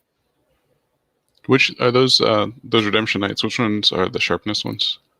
That's the elite ones. The sharpness ones are the one in combat on the right against the Lachilodon. Okay. Yeah. And then he's thrown that sharpness unit up into a position where it has to be dealt with, and then is threatening with the water elementals and the infantry. But I think there's enough chaff over there to stop those up. But then he has that second Redeemer ready to fly over, and if there's any gaps or anyone sort of turns to deal with the knights on the far right, any flanks, gaps, anything appears, 7 attacks coming in on a flank or a rear can be absolutely disgusting. That is 5 wounds on that clan lord on the top left from the Redeemer on horse. It's my favorite dude. That's a big deal. Absolutely. That's a lot of wounds. Absolutely. Well, it starts the race, right? If he eats the Redeemer, which he totally can, it's a sharpness 15 attack dragon. If he eats the Redeemer, he's already 5 wounds down in the race, and when the beast comes in, that's a head start that it needs. All right, and the Redeemer Knights, of course, making short work of that Lachilodon over on the right. I'm curious to see how these Scorch Wings that are in the back, how they end up doing once they turn around. If they hit something in the rear, or they hit like a disordered Rhinosaur horde. So 3 or something, 18 attacks on 3s with under 1. Right. It's just really surprising that he just left them there. Yeah, I'm surprised he didn't turn anything to deal with them.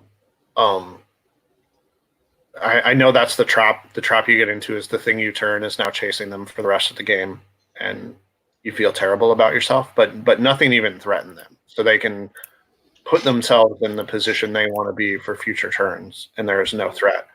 But they have to be out of range of some of those water elementals because they can still turn around and do true shenanigans. I don't know. I mean, I think you can turn them to face the rear of most of that stuff and take your chances on a breath attack on the druid. Waver him again. Yeah, I agree. I mean, I think that's what you want to do. I mean, you're so central, right? It's in the middle of his army. I mean, it's the sky's the limit with them, right? They can threaten so much. So, even. So did he let the dragon out? Is the dragon just going to leave? I don't know. He definitely thought about it. Yeah, so here considering his options. So yeah, exactly. So, right. So he wants to look. What can I do with this dragon? Right. So he's not flying anymore. Right. So he got grounded. So what's he gonna do? Right. Yeah. So you're just gonna charge the water elementals? Can he make that? No. I don't know if he can. Doesn't he lose nimble after being grounded? Yes. But I guess he's really only got to make the one He's got the pivot. It's kind of like a corkscrew type maneuver, right? So he's going to back up an inch. And that's the one downside of using these large cavalry characters to try to pin stuff down is there's such a narrow, small frontage that you can really get around you very easily. So, maybe he's just checking his options here. I'd imagine he does have the ability to hit the water elementals from my eyeball, at least. I think he has it.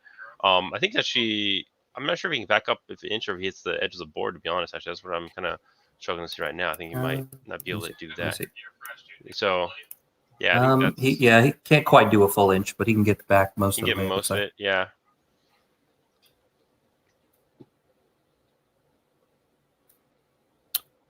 Is that the right move, or do you stay up here and continue the combat against and keeping that Redeemer and that Beast of Nature busy? Because if he flies away, then the Beast of Nature is just looking at the flank with some rhinosaurs. Yeah, I just kill that guy. I say kill that guy, get a couple 100 points. And the beast does have range on that unit of rhinosaurs right now. Yeah. Kill that guy, get a few 100 points, turn around, stay in line of sight of the beast in nature. Take the flank from the water elementals if he's going to do that, and then that pulls them way out of position to where they would need another turn to come back and threaten the rhinosaurs again. But there's not great options. If you just walk away, even if you buy yourself another turn with the fire drake, you give up flank position to the beast and to that cavalry character to just go do whatever they want. Yeah, and the cavalry character can just keep. I mean, he's not a Kingdoms of Men hero hoping to put a wound on you and ground you. He did 5 damage last round. Yeah, you're losing resources every round. That guy just punches you. In 2 turns, he might be fully healed too. And he's the perfect character to chase around your dragon and just punch it. You have an almost guaranteed grounding, and you're actually putting wounds on him. So, looks like Shannon's considering using his battle captain as chaff to keep those Redeemer Knights from hitting his rhinosaurs next turn. Yeah, I think you kind of have to now. Yeah. Yeah, exactly. Taking advantage of the nimble he's got on there to kind of get in position. This is kind of odd though. I think trying to get him in the thought process here. Yeah, I'm not liking the slide away because you're still out of range.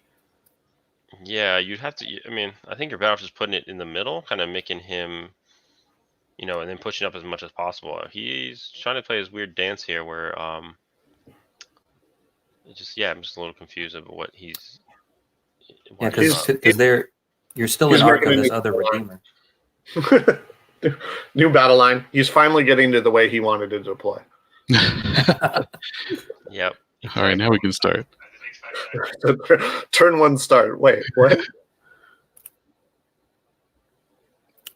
Yeah, those Redemption Knights are in just a really great spot. Yeah, they are. The ones on the right.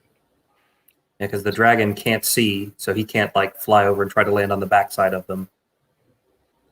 Yeah, and I think that's why. I mean, that was the only unit that he really could have turned around to deal with the Scorchwings, and given how good of a spot that is, I can't blame Elliot for kind of keeping it facing forward just to kind of threaten so much on the sides here. That guy's in prime position to get flank charges and really punish Shannon for trying to push up too much here. It's, last thing you want your opponent to do when they win a flank is just be able to just slam it all forward and kind of get a turn the corner on your army.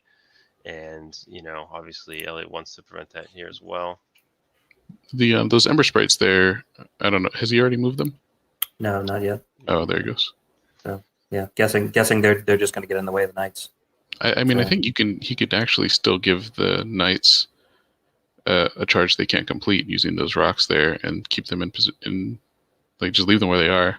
Just give them a flank that they can't connect to. Yeah, and then those Knights are kind of just stuck. It's a very interesting point. Yeah, absolutely. I mean, I think such a weird position to be in. It's very hard though to do. They kind of effectively lock him down for the rest of the game. Really, you kind of get into that. Let's see what Shannon wants to do here. Maybe just block him up, and because if he blocks them off, I guess it depends on the angle that he places them. As long as he doesn't put them flush to the Knights, because the Knights could just kill them and then back up and be fine again. Right. So it looks like he's turned the Sprites around to face the infantry regiment over there on the left, just kind of giving a rear to the Knights, but it's not like the Knights need a rear to kill them anyway. But yeah, there's not going to be any way for the Knights to get around to hit the Rhinosaurs with the Sprites still there. What are the range? What's the range like for the Foot Knights? I think they just moved 10. Right? Yeah, they moved 10. Yeah, okay, so they can't charge anything still.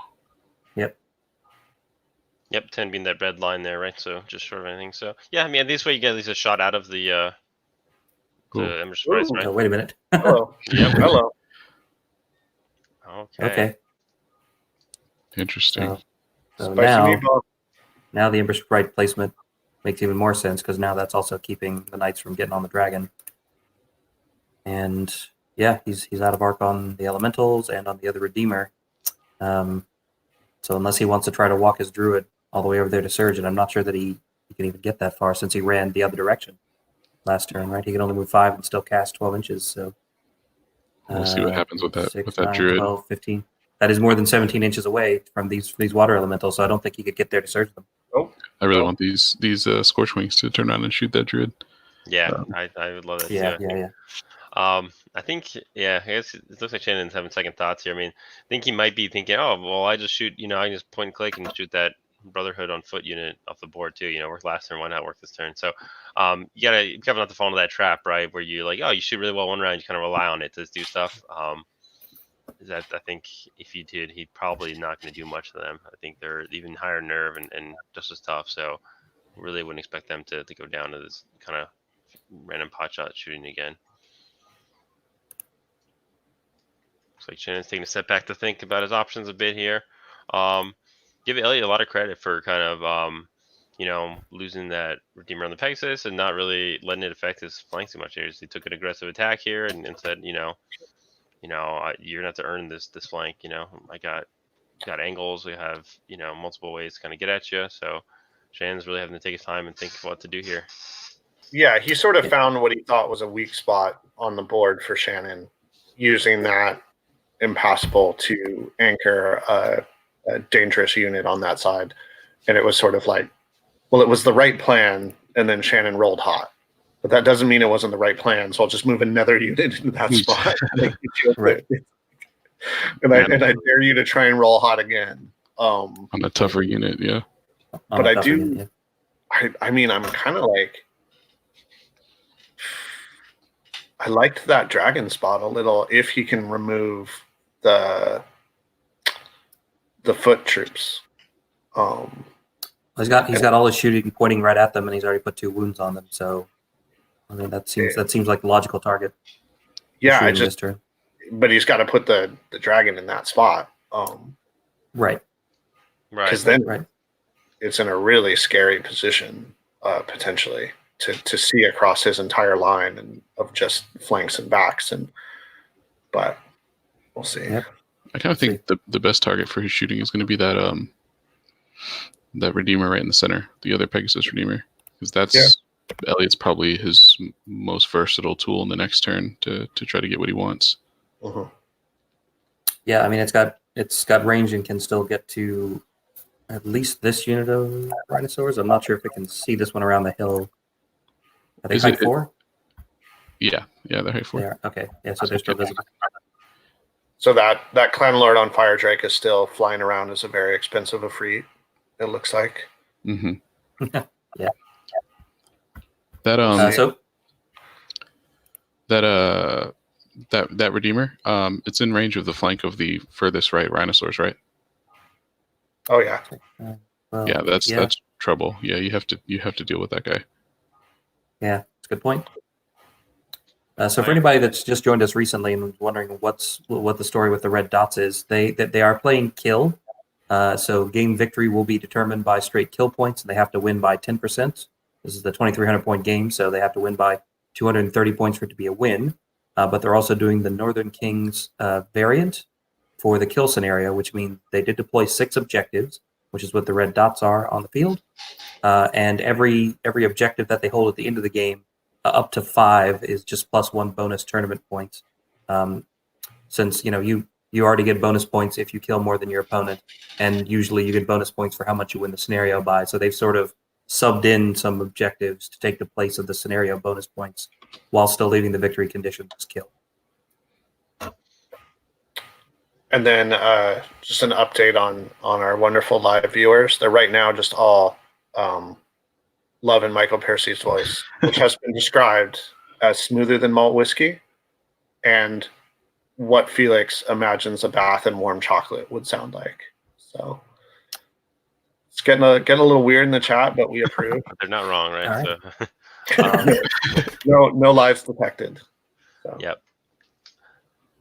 All right, looks like Shannon's ready to do some shooting. Let's see what he picks his targets. Okay, interesting, very interesting. Yeah, so he didn't want that shot on the Druid, but I think he does. He does want to. I think he does want to get that Pegasus though. Yeah, and that's a tough question of do you want to hit the wounds that are going to stay, which would be the Order of Brotherhood on foot, versus the unit has regeneration, right? And I think he's going for the high impact play, right? So a smaller chance to get a higher impact versus the wounds that are just kind of a safe bet. So maybe he's assuming a little bit more risk here, but if he It kills that worked well. flyer, he's really going to cripple Elliot's ability to come at him with any more speed. But he's shooting at the foot, right? Am I Still Yeah, shooting at the foot with good both notes. like Lycodons, yeah. Oh, okay. Oh, So now is he doing both at once? Oh, Yeah, he went in and rolled both at once. Not a very good roll either. Oh, That's unfortunate. okay.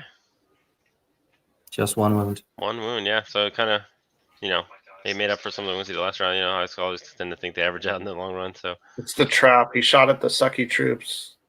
Yep. Because you think they're easy to kill, and then you just roll bad.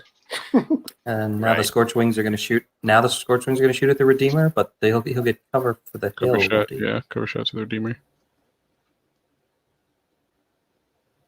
yeah, I'm not sure I get the Got one through.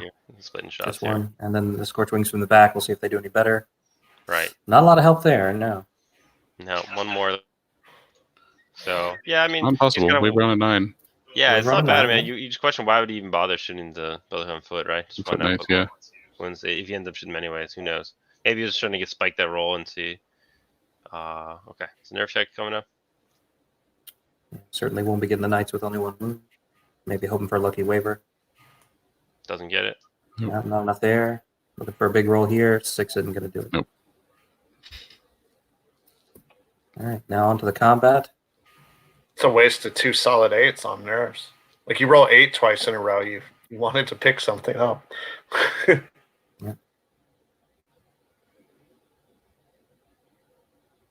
So that should be, 7 wounds on that guy? Bringing him to He's fine. He's fine. 10. Walk it off. At Or- 10 will or- pick him up. Don't walk it off. Okay. Yep. So as expected, this dragon's an absolute beast. But what do you do now, right, with this dragon? You just kind of can you even stop them from one of them charging your flank? I don't know if you can here. No, I don't think so. Crush 2 vicious. And the water elementals have range on them. We checked out earlier. We did, yeah. They should have a clear charge here. So Double check? Sure.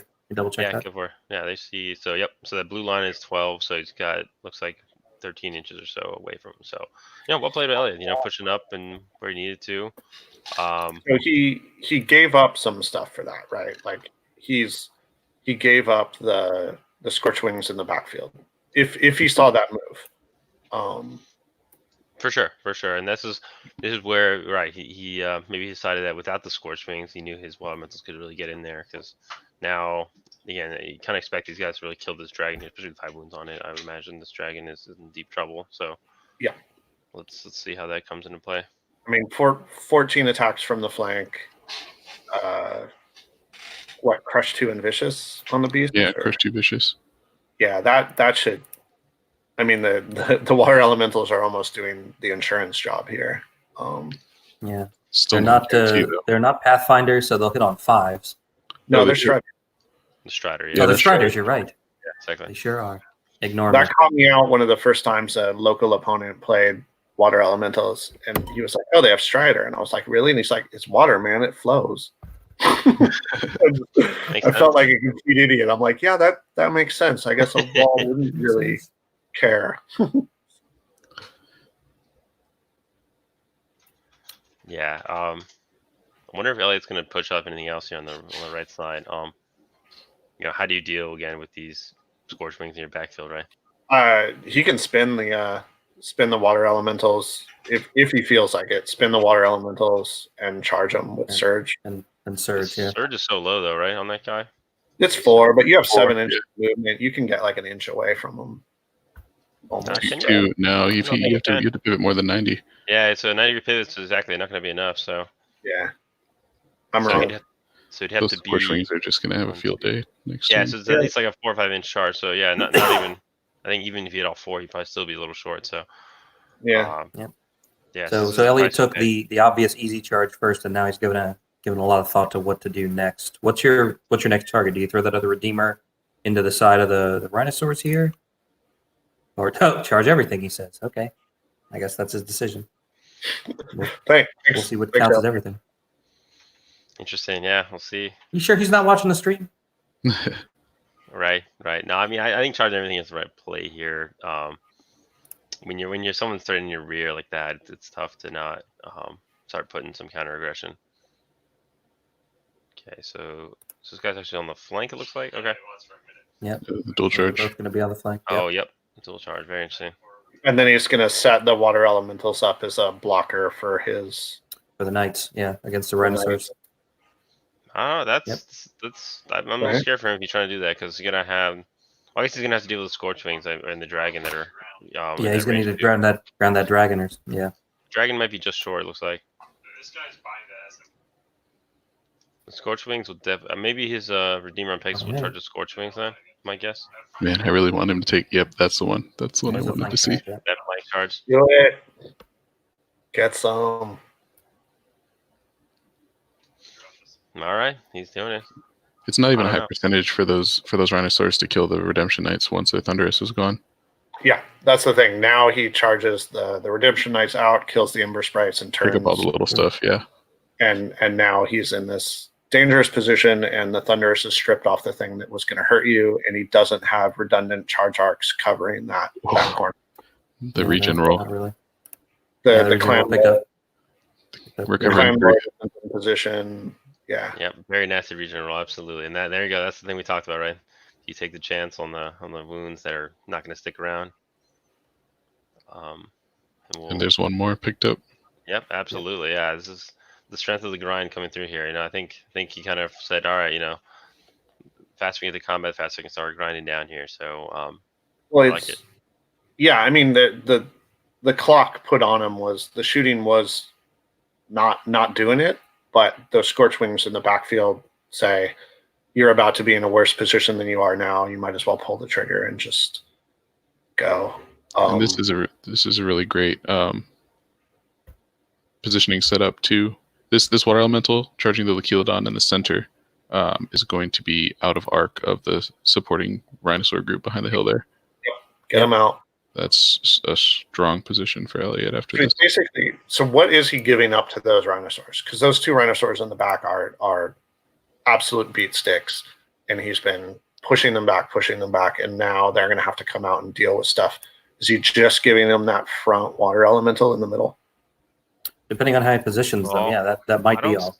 Yeah, but the other, again, I don't see how the knights behind him get out of the charge arc of combination of two units of scorch wings. The dragon might be out of range, but to me, it's the scorch wings that are really going to do the knights in probably. So I think they are out of range. They're currently out of range, so they should not be able to stay. What about the scorch wing? Backs up the Redemption Knights. Just backs up the Redemption Knights after the fight. The scorch wing flank is the only thing that he has to worry about at that point. Besides the rear, obviously, I read that is unit behind him. Sure. Yeah. The backfield unit, if he doesn't turn to face forward, I mean, if that central Order Redemption unit just backs up post combat, the water elemental should be the only good target for the rhinosaurs, and then you only have the flank, the 12 attacks to deal with from the scorch wings. Yeah, that's very true. Front and a flank, maybe something like that. And Redemption Knights don't have crushing strength, right? They're just Thunders 2. Just Thunder 2. Yeah. Yeah, that's not too bad. I mean, I think they have regen, so yeah. I mean, taking a small charge is not a big deal with them, right? They can definitely grind out and still hit. But the turn after, ignoring the fact that Shannon's far left, our far right is getting in quite a pickle. Those rhinosaurs, they come in, they stomp on some water elementals. Like what? I guess there's the water elementals to the top left that can come back in, and the Beast of Nature in the top left, eventually setting that trap. I'm just depending on how that goes. And then they're going to kill.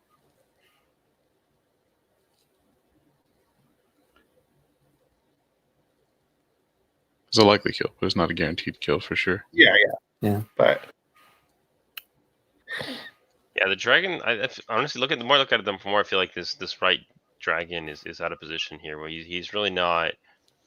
He's not threatening enough. I think just based on. I think his last turn movement could have been a little bit sharper, a little bit better of the whole battlefield. you look to him. He should have been a little bit more facing the center with those two units. He kind of anticipated. He put his piece of chaff out there. Expecting to get double charge or at least single charge. I think it's a missed opportunity not having the dragon within range to at least restrict some angles and plays. So the foot unit moved into Arc of the Dragon, right? Yeah. Yeah, I mean that's a unit you kind of almost wanted. Like if you charge in the front of your Brotherhood on foot, you're kind of okay with that, right? Yeah. So we'll see. Likely end up with the Redemption Knights behind it if he does that. Exactly. That's what you want. Yep. All right, combat. He did manage to get Bane Chant on those hindered water elementals in Yeah. the top left. The druid. They should. The druid no, chasing not after him desperately. Wait for me, I have spells. And right into combat here, I think 6 wounds right off the bat, and then Puts it at 11. another. And there's a vicious roll. Yep. So yeah, That'll do it. But Yep. 6 11 and a more wounds, a ton of wounds, double nerve. Yep. Yeah, I don't know. Elliot rolls those dice quick. That just fucking happened. Boom, boom, boom. Right. I Gone. like it. So we have in the top left the combination of the Beast of Nature, water elementals, with a lot of help from the best character in this battle so far, the Redeemer on horse. Your favorite, right? Yeah, My favorite. That guy deserves a name after this. you do well. I'll say he killed the unit Scorchwing and pinned the dragon down for his death. So, definitely useful tool there, especially being the whole Vanguard and everything on him. Lives long in the memory of the Order of the Green Lady. Many songs will be sung. Yes, exactly. Never forgot. Many Right? tales will be written. Let's see if he can pick up these like Helidons in the middle with his water elementals, looks like. Doesn't look like it. Pretty poor roll. Yeah, and then the 6 was 4-10. I mean, he's even wavered. I don't even think Fine. so. Huh? Nope. No, they're good. Okay, so there's a whiff. All right. And I don't know how impactful it is necessarily, but it's definitely a thing. I mean, I think they're still out of position or still out of arcs of things that they wanted to avoid, so they're good there. Oh wow, that was a really poor roll. Oh So- my gosh, there's that UB dice. There it So is. you gonna pick on the Ember Sprites? No, that's the Redeemer into the flank of the Rhinos. Still 4 wounds coming through. And strip their Thunderous, which is the Yeah, that was the main thing. I mean, they weren't really going to kill them. I don't think they were in the threat of dying necessarily, but you definitely want to do more than that. 14 attacks on 3s. You want Threes. more. Yeah. Yeah, and now the dragon is probably going to flank that guy, I imagine. So, again, I think he would have liked to charge stuff in the middle, but again, you might as well just choose this guy up while you have the options. And so the Ember Sprites do die, I think. Yeah, not surprising. Very fast was rolling here. You blink here, you'll miss the combat. So yeah. The both of the units of Scorchwings, where are they in relation to the water elementals that are on the Lakelodon? Do the back ones have charge range, and are these in the other ones in the front or flank? Those look like they just have range. Imagine that's a range and rear from what my eyes telling me. That's what it looks like there. Yeah, these you got to click on the arms next. Yeah, let's see. So it looks like Those are front. yeah, so frontal on the ones in the water, and definitely a rear on the ones in the back. So yeah, Lakelodon has the flank on them too, if it wants to try. Yeah, I think those water elementals can get it. They're gonna get it. I mean, what you want those units to do is, unlike some of the other elementals, you want them to take some damage over time and just regen it all off. If they get jumped on, they don't live. It's an interesting reposition on the knights, Redemption Knights on the right. Mm-hmm. yeah, I agree. I was just looking at myself here. I don't know if trying to think what he's Yeah, trying to avoid there. There went the Battle Captain on Rhinosaur in the middle. Yep. Yeah, he's expectedly picked up now. Here's a big deal here, right? Where it does the after combat maneuvers. I think Michael was predicting kind of a pivot with the water elementals to cover the Redemption Knights, and the Redemption Knights maybe just backing up a little bit. So if you've done correctly, you're kind of covering each other's sides, right? What's the range on the top? What's it called? Rhinosaurs. Top middle. It's 14. So So pretty if- Yeah, they've got them in Yeah. range. Yep. So you have to fully cover that enough that they can't make it in their pivot. So Yeah. Yeah, once the water elementals pivot though, they should be covering Yeah. that width. Yeah, I imagine if they do pivot, that maybe both units of Rhinosaur Cavalry will go into water elementals. I would imagine, just kind of guarantee it. Yeah, you blow them up, and then Yeah, exactly. Because I don't know if one unit alone can blow them up quite. Definitely, water elementals have pretty good nerve. I think they're 17, right? So yeah, it's definitely questionable. So are we sidestepping one of them here? Or?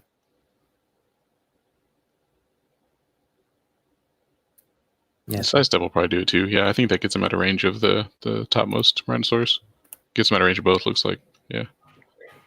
that's Definitely what gets you him out of need. range of the middle one, and I don't know if it does that one. 6, 9, 12. It does, yeah, it gets him out of both. Okay. Without giving up a rear to the Scorch Wings or doing anything funny like that. Yep. And it's still pointed at anyone that goes after those.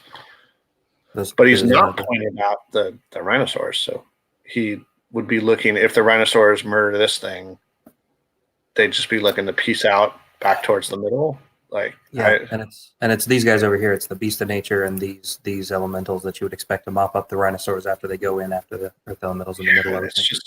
Yeah, they don't have much range though. I kind of actually, if you're just giving away those, if you're just giving away those water elementals to die, the ones that he pivoted, I kind of like backing those up too, because then if the Rhinosaur takes the flank, it has to be in range of the extreme flank stuff, the water elementals and the beast.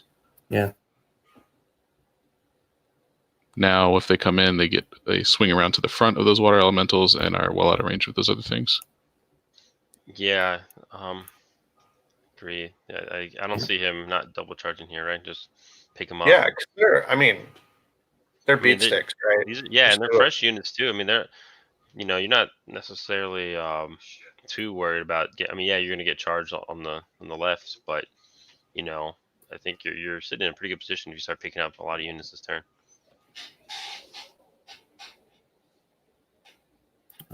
Shannon is trying to figure out how he wants to do that charge, it looks like. Brought out a proxy base to play around with for a minute. Yeah, absolutely. We've flipped over to Shannon's turn. And just to sort of beginning of the turn, how this is looking for him. He's in some bad spots, but so much of this army is around what can these Rhinosaurs murder, and all three are currently intact. One has some damage on it and is going to be disordered on our far right, his far left, but those two in the middle, it's really going to be up to Elliot or up to Shannon on how he capitalizes on them. Ooh, Scorch Wings. Interesting. Looks like the Scorch Wings are jumping over the Redemption Knights and hitting the flank of the Water Elementals instead. Once again, them being height 4 coming in handy. Maybe he's doing that to force the positioning on the Rhinosaurs to where he wants it, and I guess protect them from getting countercharged by the Redemption Knights if they hang over. Yeah, can't say I would have done this myself. Just not sure how he's planning to deal with those Redemption Knights now in the back. I think a flank on them was really juicy. I can't believe he passed it up, to be honest. And the rear on those other elementals too. Yeah, exactly. Both options. Agreed. Yeah, both those options would have been fantastic. I mean, so he's going to bog them down sending now. The other Scorch Wings over the hill. Yeah. Yeah, I would have been a fan of double teaming them there. That would have been my play, I think. I don't know if that's the right play necessarily. Is he going to just send the Rhinosaur Cavalry on the far right straight into the water elementals with a Lechilodon, with 2 Lechilodons or something else, and sort of assume that that's enough? I don't know. It looks like he might be trying to line up. This is actually quite tricky position as well here, because Lechilodon's going to have to kind of move. Oh, yeah, okay. He's probably thinking about the Knights. Can he make that? That's interesting. Well, he's checking. I mean, he can definitely see them.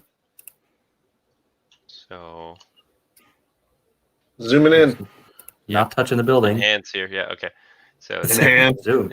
Yeah, he's got to swing the corner a good bit more to clear the back corner. Do a little more, unless he's assuming just moving that guy first. But he can't. He's only got so much because of the Pegasus. But actually, I think that looks good right there. He is missing it. Can he pick up in place though here? Yeah, should be able to. The final position, I think, is good. Right. Yeah. because he's Definitely, clearing this the looks rocks clean. and That's touching the very corner. clean. Absolutely. Zen, And then yeah, you're right. So this and then small slide adjustment over here. a little. Slide over just a little to Exactly. miss the rocks. Yeah, there it is. Interesting. Interesting. Very But interesting they're charge stripped there. of Thunderous, so they're not gonna. We don't think this is a break, right? No. No thunders. It's right.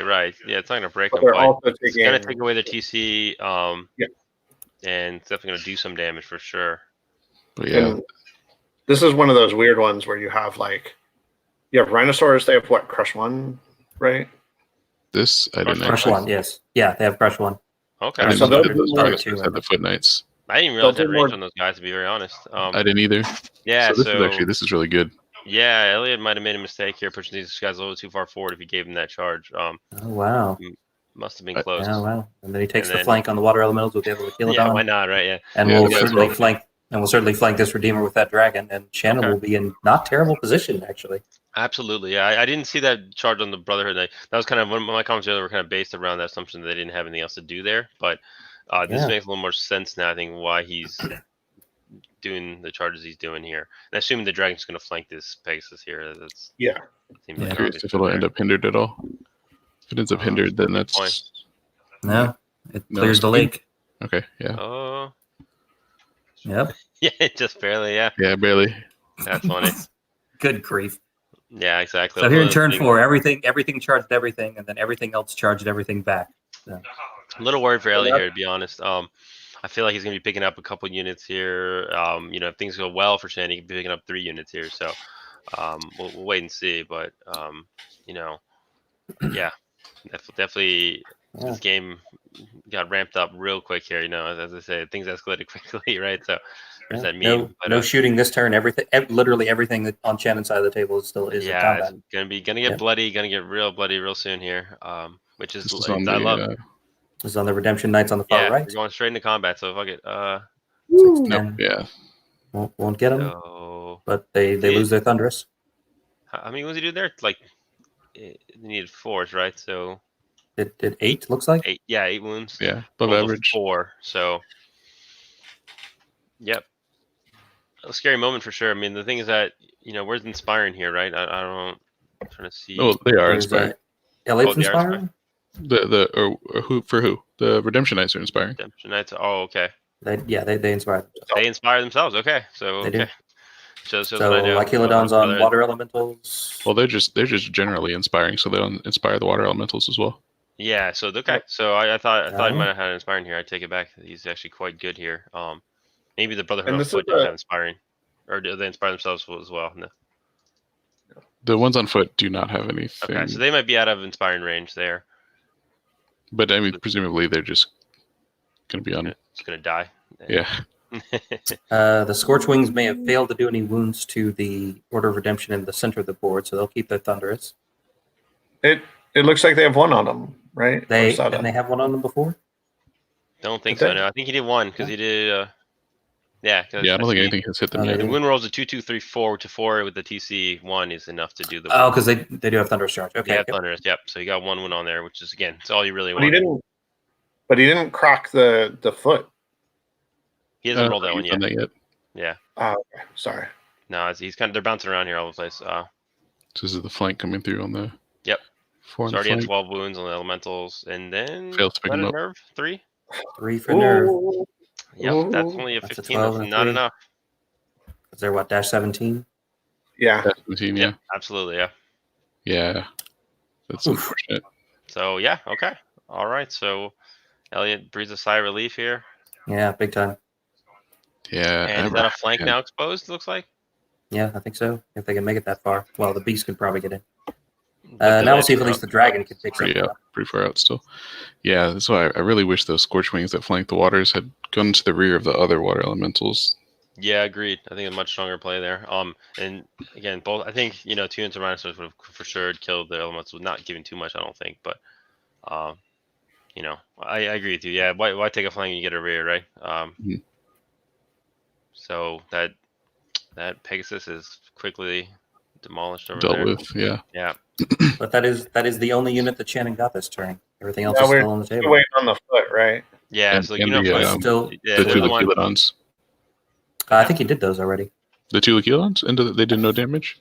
I thought so. Oh, wait, no. Those water elementals had 0 on them previously, Yeah. right?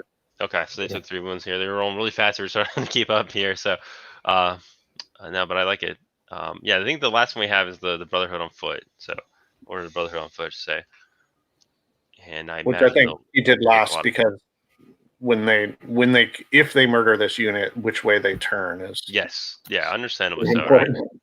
Yeah. Absolutely. They're Needs very to much get right in the suspense middle here. of the action. Yeah, after all this quick rolling, they just now wait and let us sit in suspense. I see. So on the far right, there's a grind going in, Mhm. and it's Regen Knights with no TC against non-regen. I Crush think Elliot one. was ready for his turn there.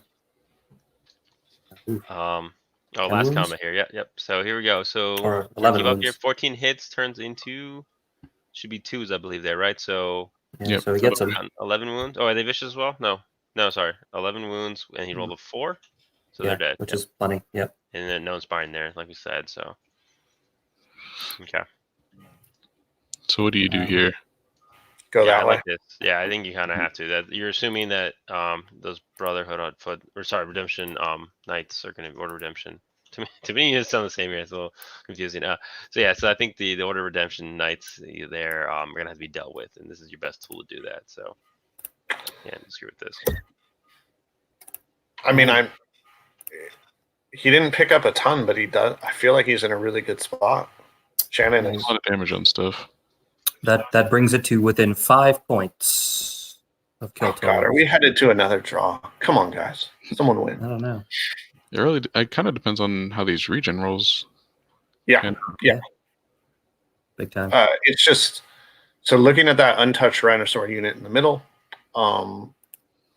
It theoretically the Redemption Knights kill the Scorchwings, with help possibly from a Bane Chant if they need it, or even if they don't. Did we get confirmation then- that left unit, the Rhinosaurs are going to get charged by either of those 2 units on the left? No, they're not in range, They're right? out of range. Okay. Which one? Oh, over here. I think so. Yeah. 3, 6, 9, 12, 15, 18. Yeah, I think they're too far. Okay. Yeah, They're too far off. it makes Shannon's charges look a little better when you consider that he put his units out of range like that. I think that it makes a lot more sense. You kind of planned maybe for the worst, and maybe rightfully And so we're here. at 5, so Yeah. So that's it's- fine. essentially Yeah. that beast only gets 1 charge off. So So it looks like he only regened 2 off of the Redemption Knights on the side, and he's taken a flank charge there instead of a counter charge, looks like. Yeah. Yeah, exactly. Very tight play game here. there. Very interesting. 40 on 3s. Those are the sharpness ones, right? Yes. Very 40 on very 2s. slick maneuver there. 40 on 2s and what, 5s? It'll be 5s on the damage. That'll be the big part of it. So Yeah. the damage comes through, but They are inspired, but they already got 4 wounds on them. I don't know. So did we just miss that one in our analysis that he was going to have a flank if he just backed up and recharged or moved to the side and recharged? Yeah. Definitely, yeah. It's a very I didn't sneaky notice move. it. Yeah, very well done. Those things you don't think about till you're in the moment, right? But very, very cleverly done. I think that's gonna probably do him in too. That should be a lot of damage. yeah, Um, Shannon missed it too. That's our because unit of Scottish Foot Knights took down the Spirit of Valandor in one of my games, 1-on-1. Very impressed by these units. Honestly, they're very, very impressive. They're really workhorses army right now, just doing so much, just taking damage, doing damage. They got good speed. Okay, so he's putting himself in position for a decisive Beast of Nature charge next turn by just covering basically the entire important part of the battlefield from a new angle. I think that was him failing to regen something that only had 1 wound on it, maybe. That random 1 die roll. And then there's the regen roll for the elementals in the middle. Except what, Whew. 5? Pretty good. That's- Pretty good. that feels so bad. Yep, It feels so bad. this is a game he wanted to play, right? The generation game. So, yeah, things, looked very good for Shannon. I think now things are looking more dicey. Yeah, the flank on the right puts them in a really bad spot. Right. I still think those Rhinosaurs. Now it's a fact of like, do they actually want the charge on the Redemption Knights? Because Which ones? assuming the Redemption Knights in the dead middle kill the Scorchwings. Kill the Scorchwings. There's not really a good spot for them to get away from the Rhinosaurs that are pointed right at them, and then it's an unhindered full crush 2 or crush 1 thunderous 2 beat stick coming at them. Mm-hmm. I mean, it should do what, like 9 damage or something, 10 damage maybe if he's lucky. What's Redemption's nerf? What are we looking at? 15, 17 with inspiring. You do have brutal on the Rhinosaurs as well. Yep. Yeah, so that's a decent shot at breaking them in one go, and then turning to face the elementals and the beast, and assuming that they won't be able to crack you in one go. Looking for Bane Chant, doesn't get it on the first roll, doesn't get it on the reroll. I kind of think those elementals there should have countered the Scorchwings on their side, because those Scorchwings can just hop over, chaff up the other elementals while the Rhinosaur presumably finishes them off. Yeah. Vision's gonna be limited though, right? With the large. Well, they can't charge if they can land. Yeah, he could. Yeah, he could just go 20 and land in front of him. For sure. Yeah. How tall is the beast? Is it only height 4? Everything in there is height 4, except for the elementals and the cavalry. So the Rhinosaurs are blocking up the Scorchwings line of sight. 7 wounds on those Rhinosaurs. Oh, the Beast of Nature. Beast of Nature is a monster. Yes, that would make him height 5. So Elliot asking for a drum roll. That's a 10. That would be a 17 on those Rhinos. Yeah, bit of. And they are dash 18. Yeah, 1 off. And he was uninspired there too. So yeah, that's an intense moment, man. I always kind of get a big clench when those nerve rolls come without inspiring. Inspiring is such an important rule, obviously. Okay, so 20 attacks. These Scorchwings definitely expect to be picked up. Yeah. Oh, maybe not. Is okay. Is the nerf? That's Snake Eyes. That's got to be a nerf roll, right? Yeah. It's got to be Snake Eyes. Oh my god. Because they don't have Vicious, they just have Elite. That one just has Elite. So well, that's taking, looks like 13 wounds, he rolls a quick Snake Eyes. That's got to hurt.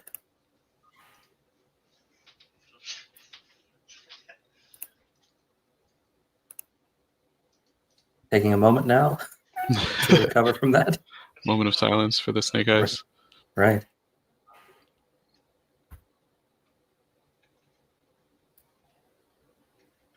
Yeah, that is a ton of wounds. That is their nerve. That is exactly on their break point, right? So are they now devastated?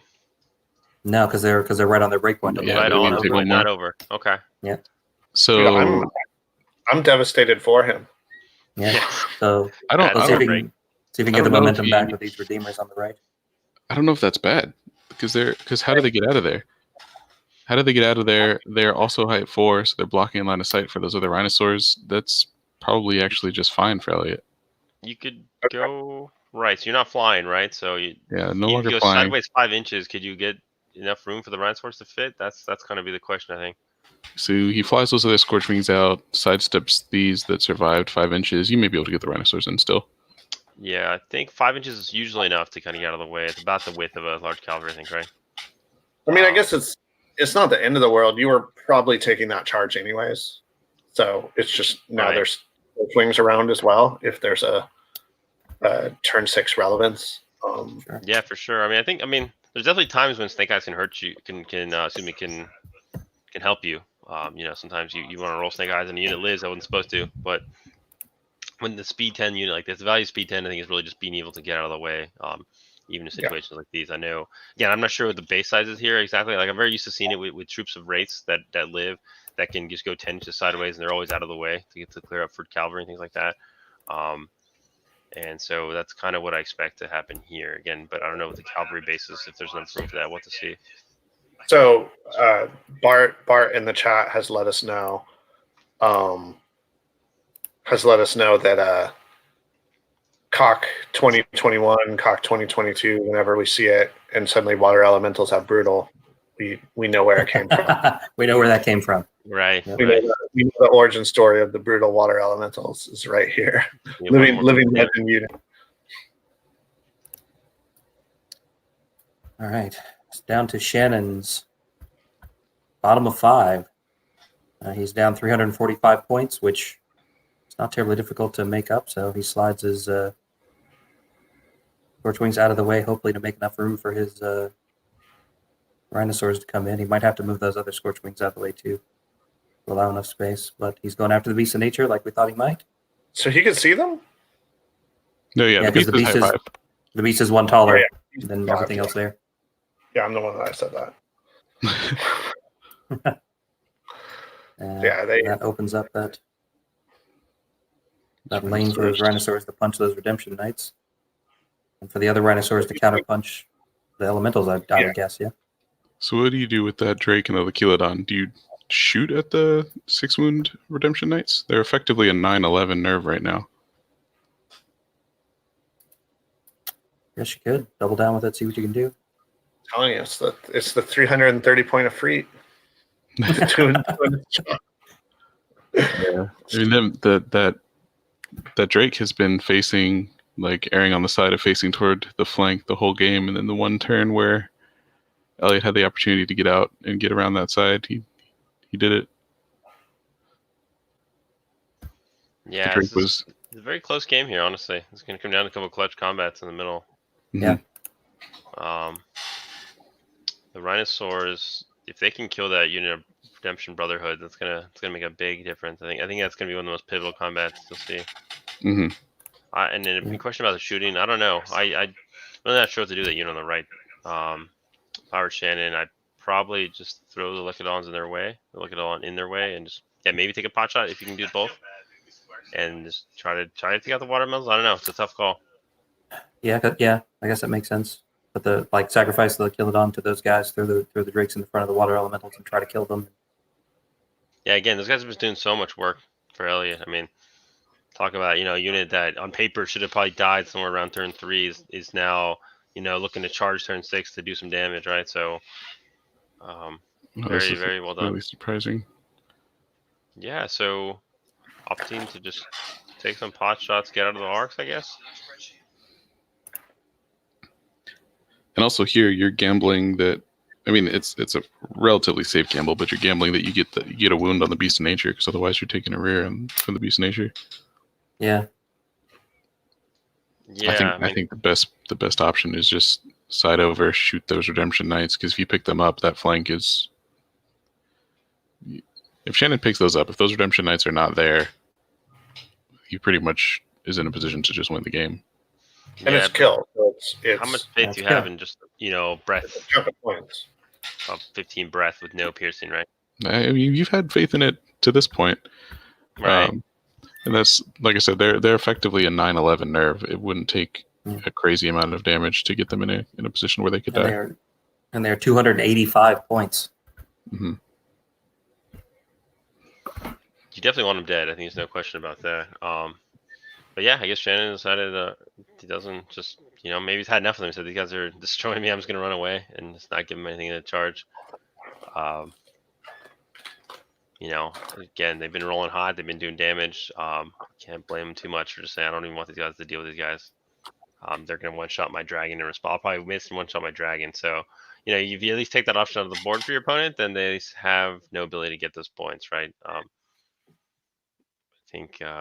really, you're looking at turn 6, and we'll just have to, I think you kind of always have to play around a 6. You can't just assume it's going to be a 7. So I'm assuming that, right.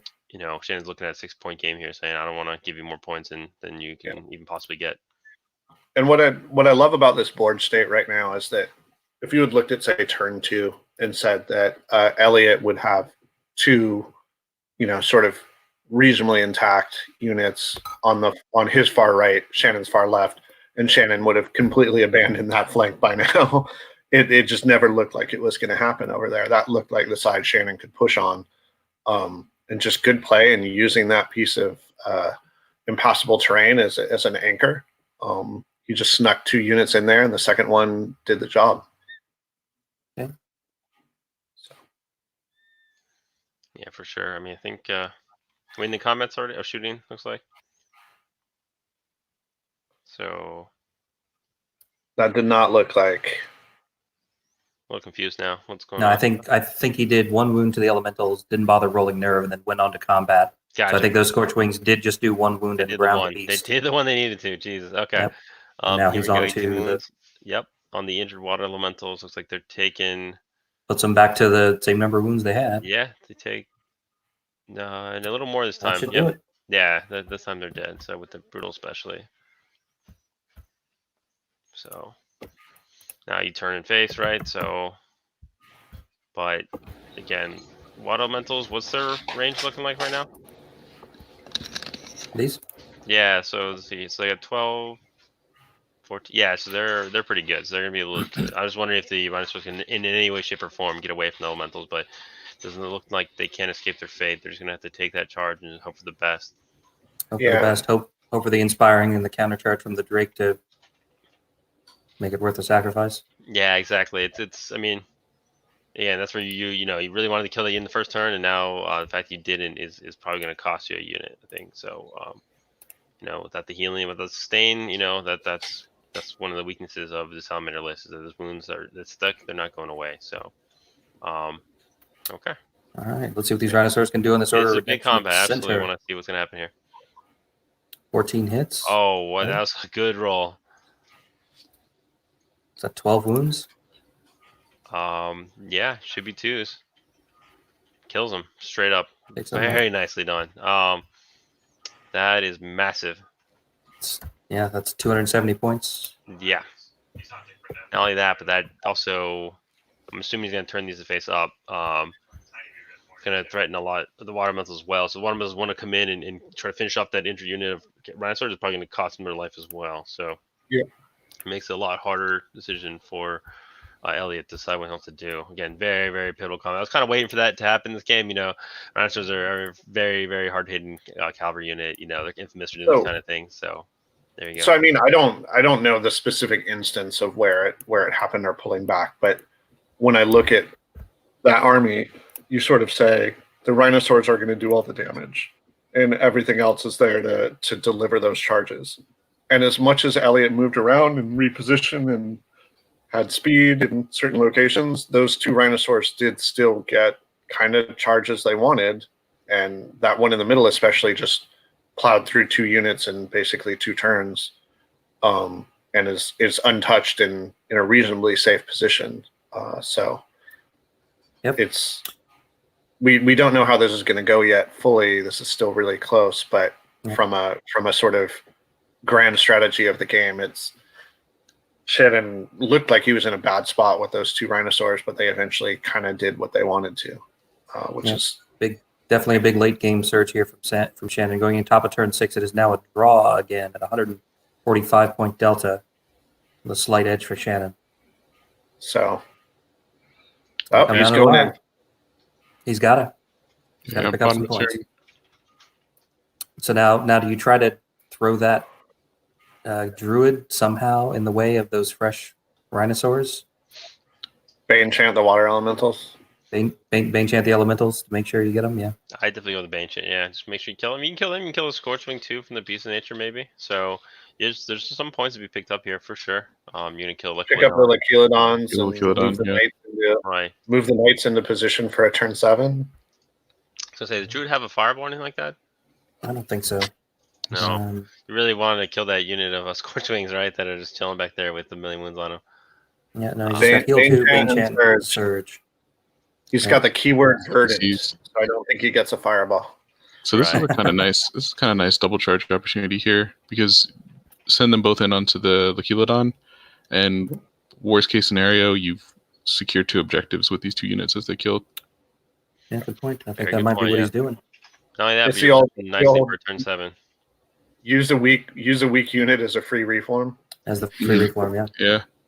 But the knights are Picks up 2 on the regen roll on those knights. Yep. Bringing them down to 4. I guess what's good is the only stuff worth fighting that's left is taller than that hill. So that hill is no longer a line of sight blocker for them. He regens all 3 that were on those water elementals on the right. Yeah. Yeah, regeneration. Yep. Deal with it. Good time for it. The only infinitely powerful spell. Here comes probably a Bane Chant roll, we're guessing. Yeah, definitely would imagine here. He wants to secure this, doesn't want to give it close. And he actually gets it without the reroll for the first time this game, maybe. So he's now praying to the fickle god of 4 melee. Yeah. they can bless you or curse you in equal measure. Being an orc player, I'm familiar with his curses. Yeah. So average was what, 4.5 damage? Oh no, sorry. Average with should be 9 hits on crushed 1. 12, so 12 hits on 18. 4.5. It would have been 4.5 wounds. He pushed it up to 6. So 6. Okay. Yeah. So it's 6. 6 should be, and he has exactly 6. And he rolls he got 7. Oh, he got 7. Okay. Rolls 7. That'll pick him and up. because this is straight kill, these water elementals are less than Rider's Horse. So yep, exactly. So I love it, man. Good move. Even trading, even just straight up saying I'm taking that, but you're taking mine back. He's net gaining, not a ton, but he's net gaining some points. Which So yeah, I mean, I see a comment in the chat here from Bart saying he's going to paint some water elementals. I don't disagree. I mean, really showcasing a unit like this, the speed 7, I think really negates their shamble a bit. They can really get to where they need to go to on the battlefield to threaten, and still have that regeneration is fantastic. So, Strider, just one of the best special rules in the game. Yeah, exactly. I didn't even mention Strider. Exactly. So, yeah, I mean, in this meta, I think water elementals are looking quite fantastic, and this is a and as I'm talking, picks up the Scorch Wings. Got a good and hot nerve roll and just picks them up. So. That's spicy turn 7. Absolutely.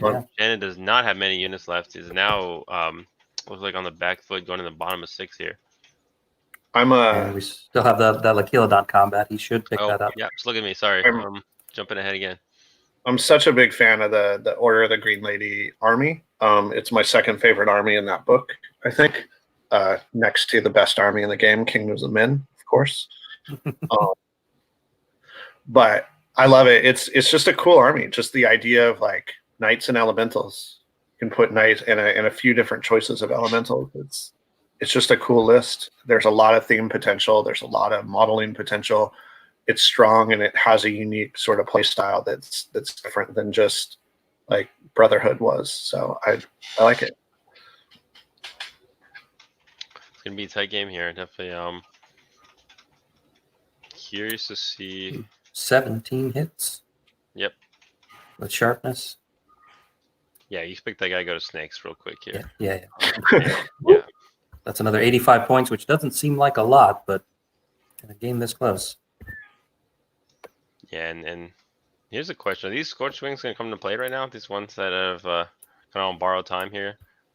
They're not devastated. They're potentially threatening. They're pointed the other way, right? They're pointed that way. Right to the left. Yeah, they are. They're facing the wrong direction. Oh, no. Can they see the druid? They just slid to the left. So at turn 7, they could do something. Okay. But can they see the druid? Ooh, I don't think so. Maybe. That's tight. Oh, no, yeah. Sorry, 1 second. No. Okay, so they're out of the game. So they had to move out of the way to understand to get the charge. So they kind of... They could take a pot shot at the druid with their ranged attack. Yeah, I mean, there could be a 7 too. The way Shannon's playing, you're gonna have to play around a 7. I mean, this, assuming everything goes right for you here, you still there's 2 units here that are just, coming down the hatch here, about to hit you. Michael's been dreaming all game of those Scorch Rings killing that, finishing there. I know. You're right. Yeah. So they're in turn 6. Elliot turned it back to himself. There's now a points delta of 320, which is enough for a win. Yeah. So we'll see how many points Shannon can pick up. If he can make up that delta, he's going to need like 500 points. If he commits stuff into those water elementals, he gets it back to a draw. He gets it back to a draw. because they're 220 or something. It's just how much can he do that without exposing himself to a turn 7 loss, or is he willing to take that chance? Right. So and the Beast of Nature is 205, so 220 and 205. Like that's 425 points. It's not a win. That's not enough to turn it into a win. Yeah. What's the arc like on those redemption nights? So I doubt he would do this, but if you're playing for something crazy on a turn 7, there's probably an argument to be made for giving the water elementals the front of those rhinosaurs just by turning them to face the top right corner of the screen and putting the fire drake into the druid, turning around and just being behind everything. That's interesting. How much is the druid worth? 2 water elementals. Well, I guess they'd have the help from the Beast of Nature too, so they might get the rhinosaurs though. The druid is 105 points. That would turn it back into a draw since you need 230 points to win. So here's a tip to players that I very rarely do because I don't think I played Kill in 3 years. But like keep a total running.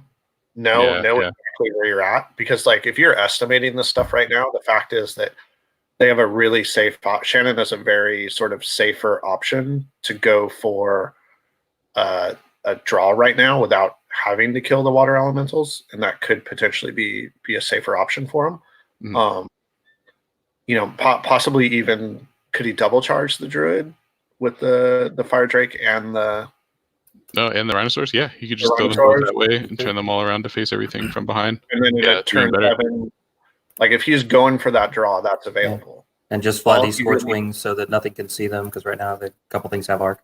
I think that's probably even stronger than going for a draw. Yeah, you just deny Elliot any charges on the top of 7, and then if he goes to 7, you just get the water elementals. So my guess is Shannon is right now doing the math to figure out what he needs to kill to turn it into a draw. Yeah. So that's knowing what's left on the board that will get you to what position in the end. And it's that thing that like we can do as commentators because we're not mentally taxed by this like long game. Being in it the whole time. Yeah, exactly. I know my turn 6 and 7 like positioning and play, sometimes falls off a cliff because you're just mentally drained and you're like, I'll move this, and then they're like, oh, I can just step over this line and win, and you're like, oh, yeah. And like definitely if you've been playing and this is your turn 6 and you're playing at a tournament on a clock, you don't get to this point and then say, I'm going to stop for 3 minutes and do all the math to see what my turn 6 options are like. You don't have that much time to burn on the clock. So that's where this UB takes a step out, I think, of the what's a realistic tournament situation, which you actually stopping calculating kill points and figuring out where you're at, right? You're rarely going to do the math on that. So I'm used to like, not used to, but I used to play Magic a bunch, and keeping accurate track of your life score, keeping accurate track of the amount of cards you have in your deck, the amount of cards the opponent has in their deck, their graveyard, your graveyard, what's in your graveyard, what's all of that stuff. Kings of War is great because you are generally non-interactive in your turn. They're rolling all the dice, they're doing all the movement, they're making all the decisions. You should be there and interact and keep everything going, but that is the time that you can sit there and add it up. You can sit there and say, during his turn, I know what the running total each turn is, as they kill stuff, because it's not on your clock. So yeah, that's a good point. So I assume that's what they do. Oh, looks like he did the math, and either he heard us talking. So I agree with this play too. Very, very strong. Oh, yeah. Oh, yeah. Oh.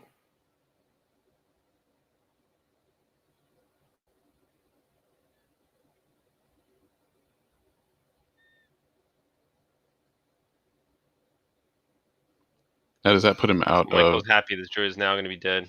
No. Yes, take him out. What are the ranges like on the stuff on the right side? Definitely worth asking. Well, Mike, it looks like Mike stepped away, unfortunately.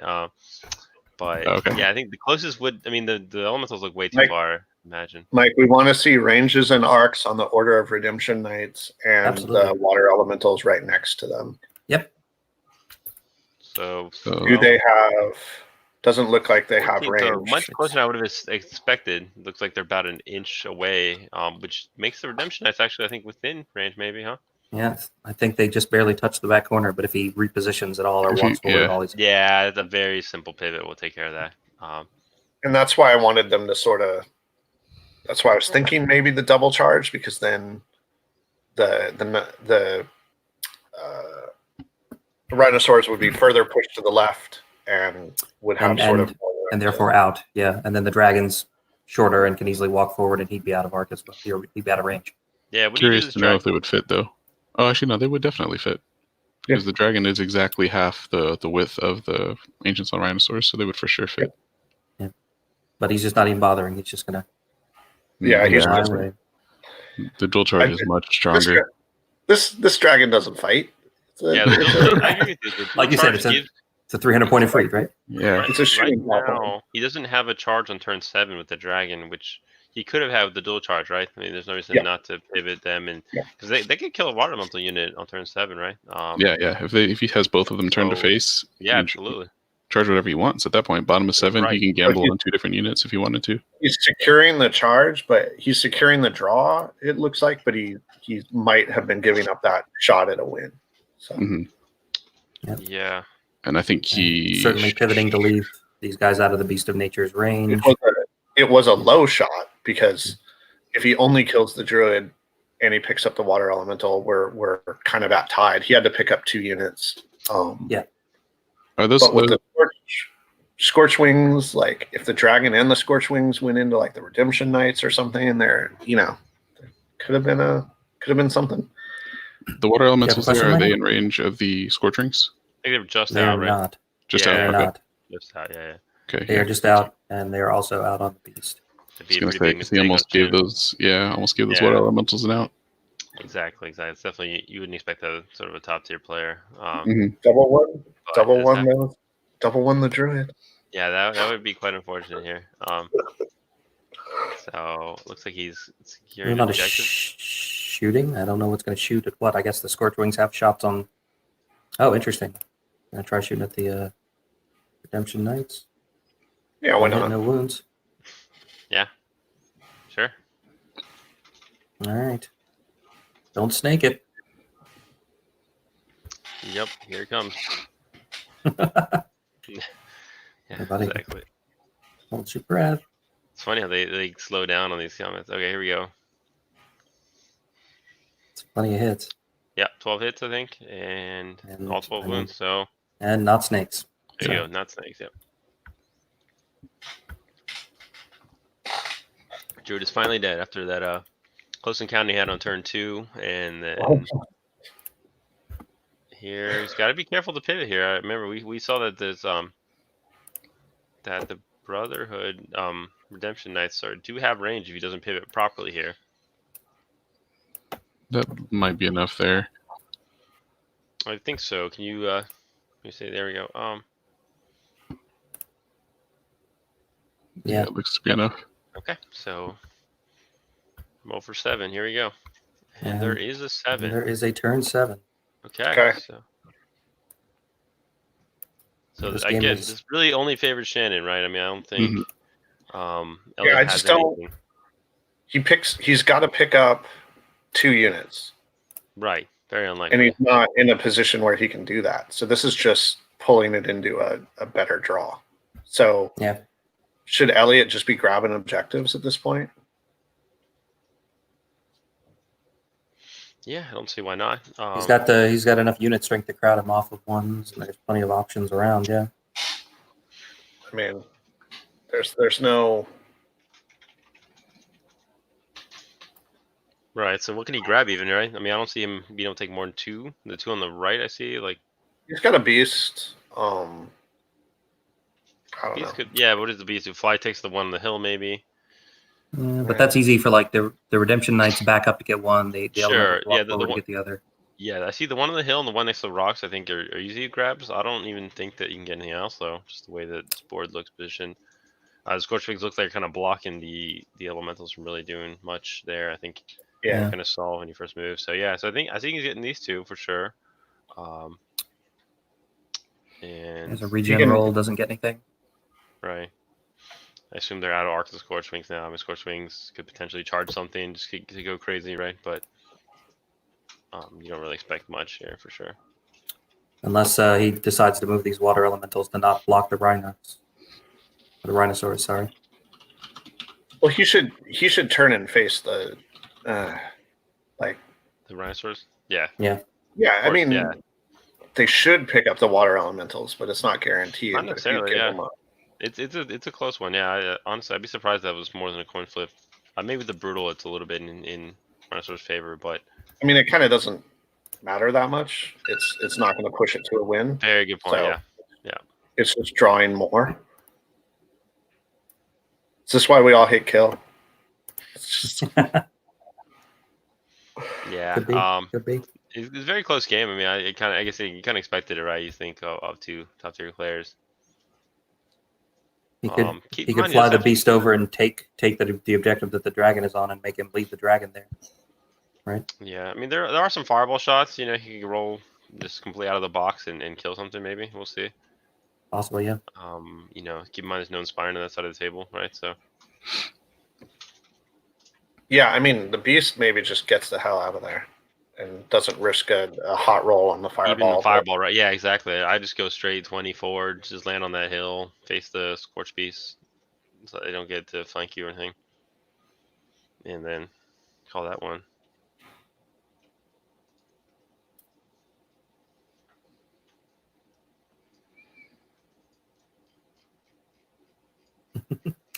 Yeah. Not a lot to do. Looks like he's opting to just back up I just to get out of. I guess that puts him out of shot range from the Scorch Wings. So the only thing that can shoot at him is the dragon. yeah, but the dragon shoots better than they do. Like, Right. just get out of there. I am I missing? I mean, I could completely be missing something here too. But why doesn't he just get it the hell out of here, pivot, and go? Yeah, I don't know. Sometimes it's hard to plan around small percentages, right? Like you don't think a fall fireball is going to do anything to your beast of nature, right? And it shouldn't, right? So Shouldn't. yeah. So Yeah, but but why leave it on the table, right? uninspired Yeah. scares me. Like one good roll. Yeah, it scares me too, for sure. And I mean, Shannon looks like he wastes no time to do everything we just talked about. Whoop. Yep. Because you even left him in range where he can sit on that objective and still shoot you. You didn't even move him off an objective. I know those don't matter that much in this, but it just Yep. So So the Scorch Wings will try their luck shooting those Redemption Knights again, probably. yeah, why not? Waiting for the heroic pickup. Yeah, exactly. Yeah, 2 shots at some bonkers rolls. Who knows?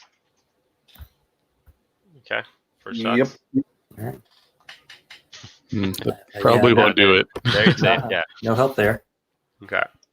And now we'll see what the dragon can do. And 5 hits there. So Yeah, nothing. 3 wounds. Yeah, he's safe. I think, right? Yeah. Or 8, yeah. Yep. Puts him at 12, yeah. Now we'll see if the rhinosaurs can one-shot some elementals, but even that's not going to be enough to turn it into a win. No. Yeah, it's not going to do much. It's a draw harder. Yeah, right. Regardless of what happens here. Yep. It's always nice to take that. I think it's a draw in his favor, though, right? It's always nice to It's say it's in your Definitely favor. a draw Right? in his favor. that Yep. moral And he victory, does right? he does pick them up. It's what, like 5 points in his favor now. It's Exactly. That's the best kind of win. The the best. The best kind of win is it was a draw in my favor. Yeah, exactly. 5 points. Consider it a moral victory. Well, that's I believe that's it. That's going to be it. That is bottom of 7. And that is going to be a draw with a slight 5.5 attrition point only advantage to Shannon. And it looks like they're both sitting on 2 objectives, so that's probably going to be 12 points for both of them. Wow.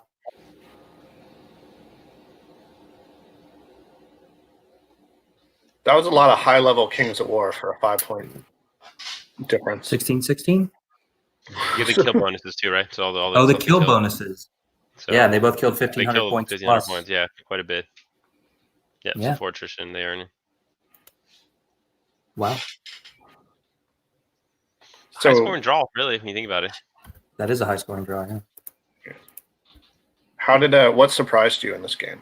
What what as you watched it from when you saw the initial setup. First of all, like mine is that the blind deployment I think was interesting, but it wasn't bonkers. It like both of them sort of moved into their battle plans really quickly.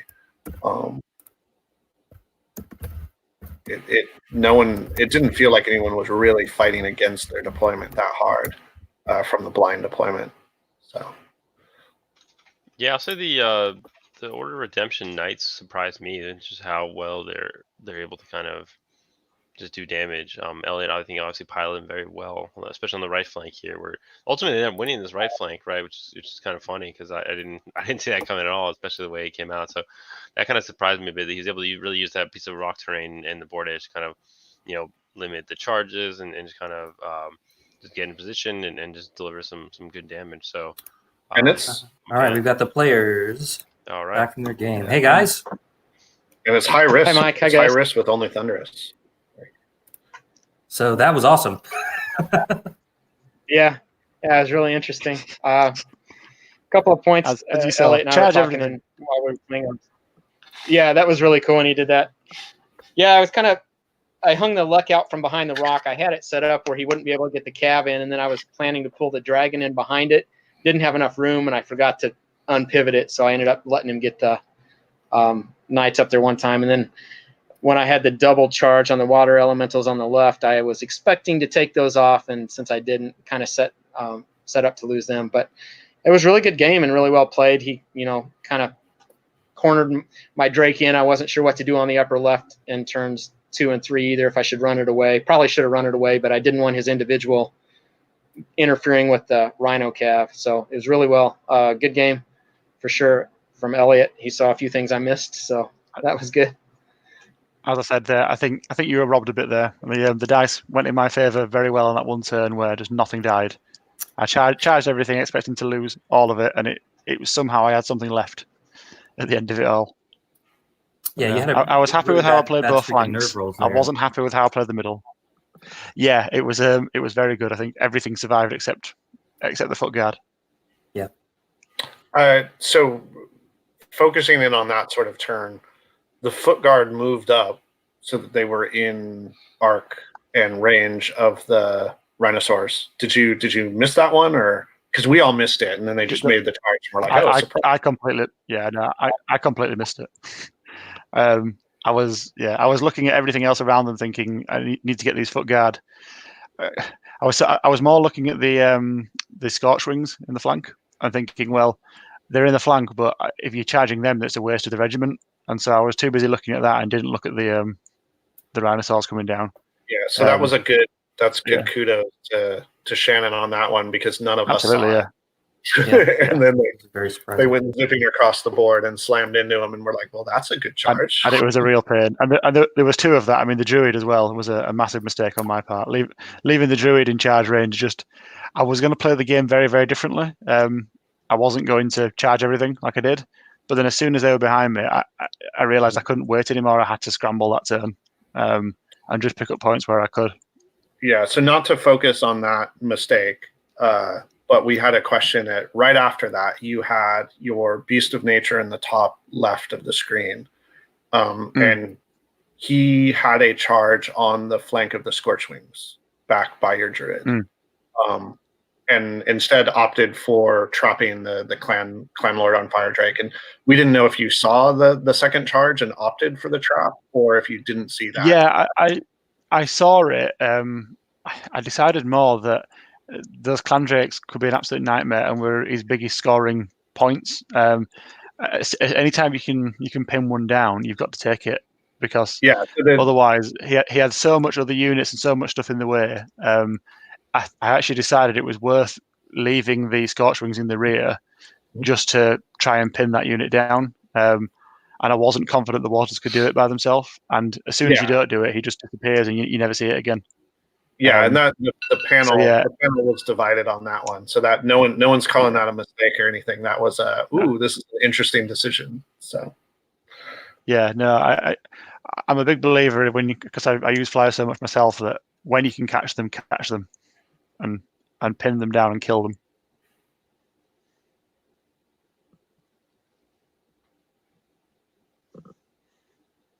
Gone quiet now. Yep. Well played. You guys did great. Honestly, I think there's a lot to learn from that game. If you guys, anyone watching, You guys have any other questions for them? It's really interesting too, since it was all blind deployment, blind list. So we just jumped in, and you got to play it as it lays, not necessarily what you expected. So I thought that blind deployment. Well, it could have gone a lot more wrong. It seemed like you both deployed really well for being blind and had battle plans that you were trying to follow through on. It felt like Shannon was a little more on the back foot from the blind deployment. How did you feel about it, Shannon? I basically deployed where I wanted my stuff without too much thought of where he was going to put things. I had left the upper left clan lord was just there because I didn't know if he'd hang flyers out over on the edge or not. I probably would have had him somewhere else otherwise, but it was playing defense. And then I had put my tokens on the right side. I wanted to play around the rock in the house. I didn't care if I had top or bottom. I wanted to play around that side primarily because I knew he'd be running cav regiments and he wouldn't be able to fit those through the rock. Mm-hmm. And that first turn charge from the Redeemer with Scout, was that just sort of a happy accident that the way you deployed, you looked across and you were like, oh, look, soft chaff? Yeah, I think I said on the chat when I was playing, I've got a new toy, I want to use it. I've never taken a scouting individual before. So it's like, oh, I could do a first turn charge, I'm going to do it. I was happy with the charge, actually, because I think it sort of tied up that whole flank quite nicely. The individual was there because my army isn't big enough to hold both flanks well, but a beast of nature with an individual is a perfect pairing because you can't get away from it because the individual can pin you and the beast can do exactly what it did. So I think those two together are a lovely little force multiplier that can really hold a flank by themselves for not silly amount of points. Normally you need 3 or 4 units to do what they can do just by the two of them. Yeah, I definitely I thought both these lists were really interesting. I think that might be the funnest looking to play Salamander list I think I've seen in a good long while. And I haven't seriously dug into the Order of the Green Lady yet, but that seems like it's a really fun army to play. It's a brilliant army to play because you're always outnumbered. All of your stuff is regen and sturdy and really good, but you can't let it get caught and die. So I have a lot of fun using it. It's up and down. Cool. Well, if you guys don't have any further questions, I think we can wrap up there. So I'd like to thank Elliot. Like Shannon had momentary technical difficulties, but now he's back. So I'd like to thank Shannon and Elliot for letting us look over their shoulders while they played. Congrats on a pretty high-scoring draw, and good luck in the rest of the tournament to both of you. And thank you very much. I'll just point out for anyone interested in stats that we are currently on, I think it's now 30% draws for this round. 30% draws. Everybody so far. And 100% kill. Yeah. Just the way it works. Kills are good for draws, apparently. Yeah. I would actually love to, not for you to pull out now, I don't think you have this, but how the percentage of draws correlates to where they were in positioning. Because we've streamed a lot of good players, and they've all had really tight, hard-fought draws. And it would be interesting to see if there's still people crushing each other at the bottom tables, but the top tables are all cage draws. Yeah, I can definitely look at that actually. Or you could put it in a nice, colourful graph, couldn't you? Show the blog post incoming. Odds of a draw based on where you're on the table. I'm trying to save the colorful graphs until past the middle of the tournament when they become instantly unuseful a week later. So. If you're expecting a bunch of draws at the top tables, my game was definitely an outlier. Steve Devenish really beat me. But yeah, it was a great game. But yeah, we were both up there, and I think that he got max points and I got minimum points. So yikes. But did you feel better about it because it's Northern King scoring, so you got some points? Oh yeah, I felt a little bit better by that. There you are. It did its job. Walked away with 5. Good job. All right, well, you got those 5 pity points. Thanks to Michael and Britton and Alex for providing commentary. And thanks to our audience at home for watching. Our next matchup is coming up on this coming Friday, and that is going to be the Battle of the Atoms. We've got Adam Hadley versus Adam Ballard. So that'll be another UK versus US player. Are you going to have subtitles for that one so you can understand Adam Padler? Yeah. Because he's got the strongest Yorkshire accent you will ever have heard. If any of you can understand him, I'll be really impressed. All right. We might have to get a translator or something. So anyway, thanks for watching, everybody. And we will see you next time on Dash 28 Live.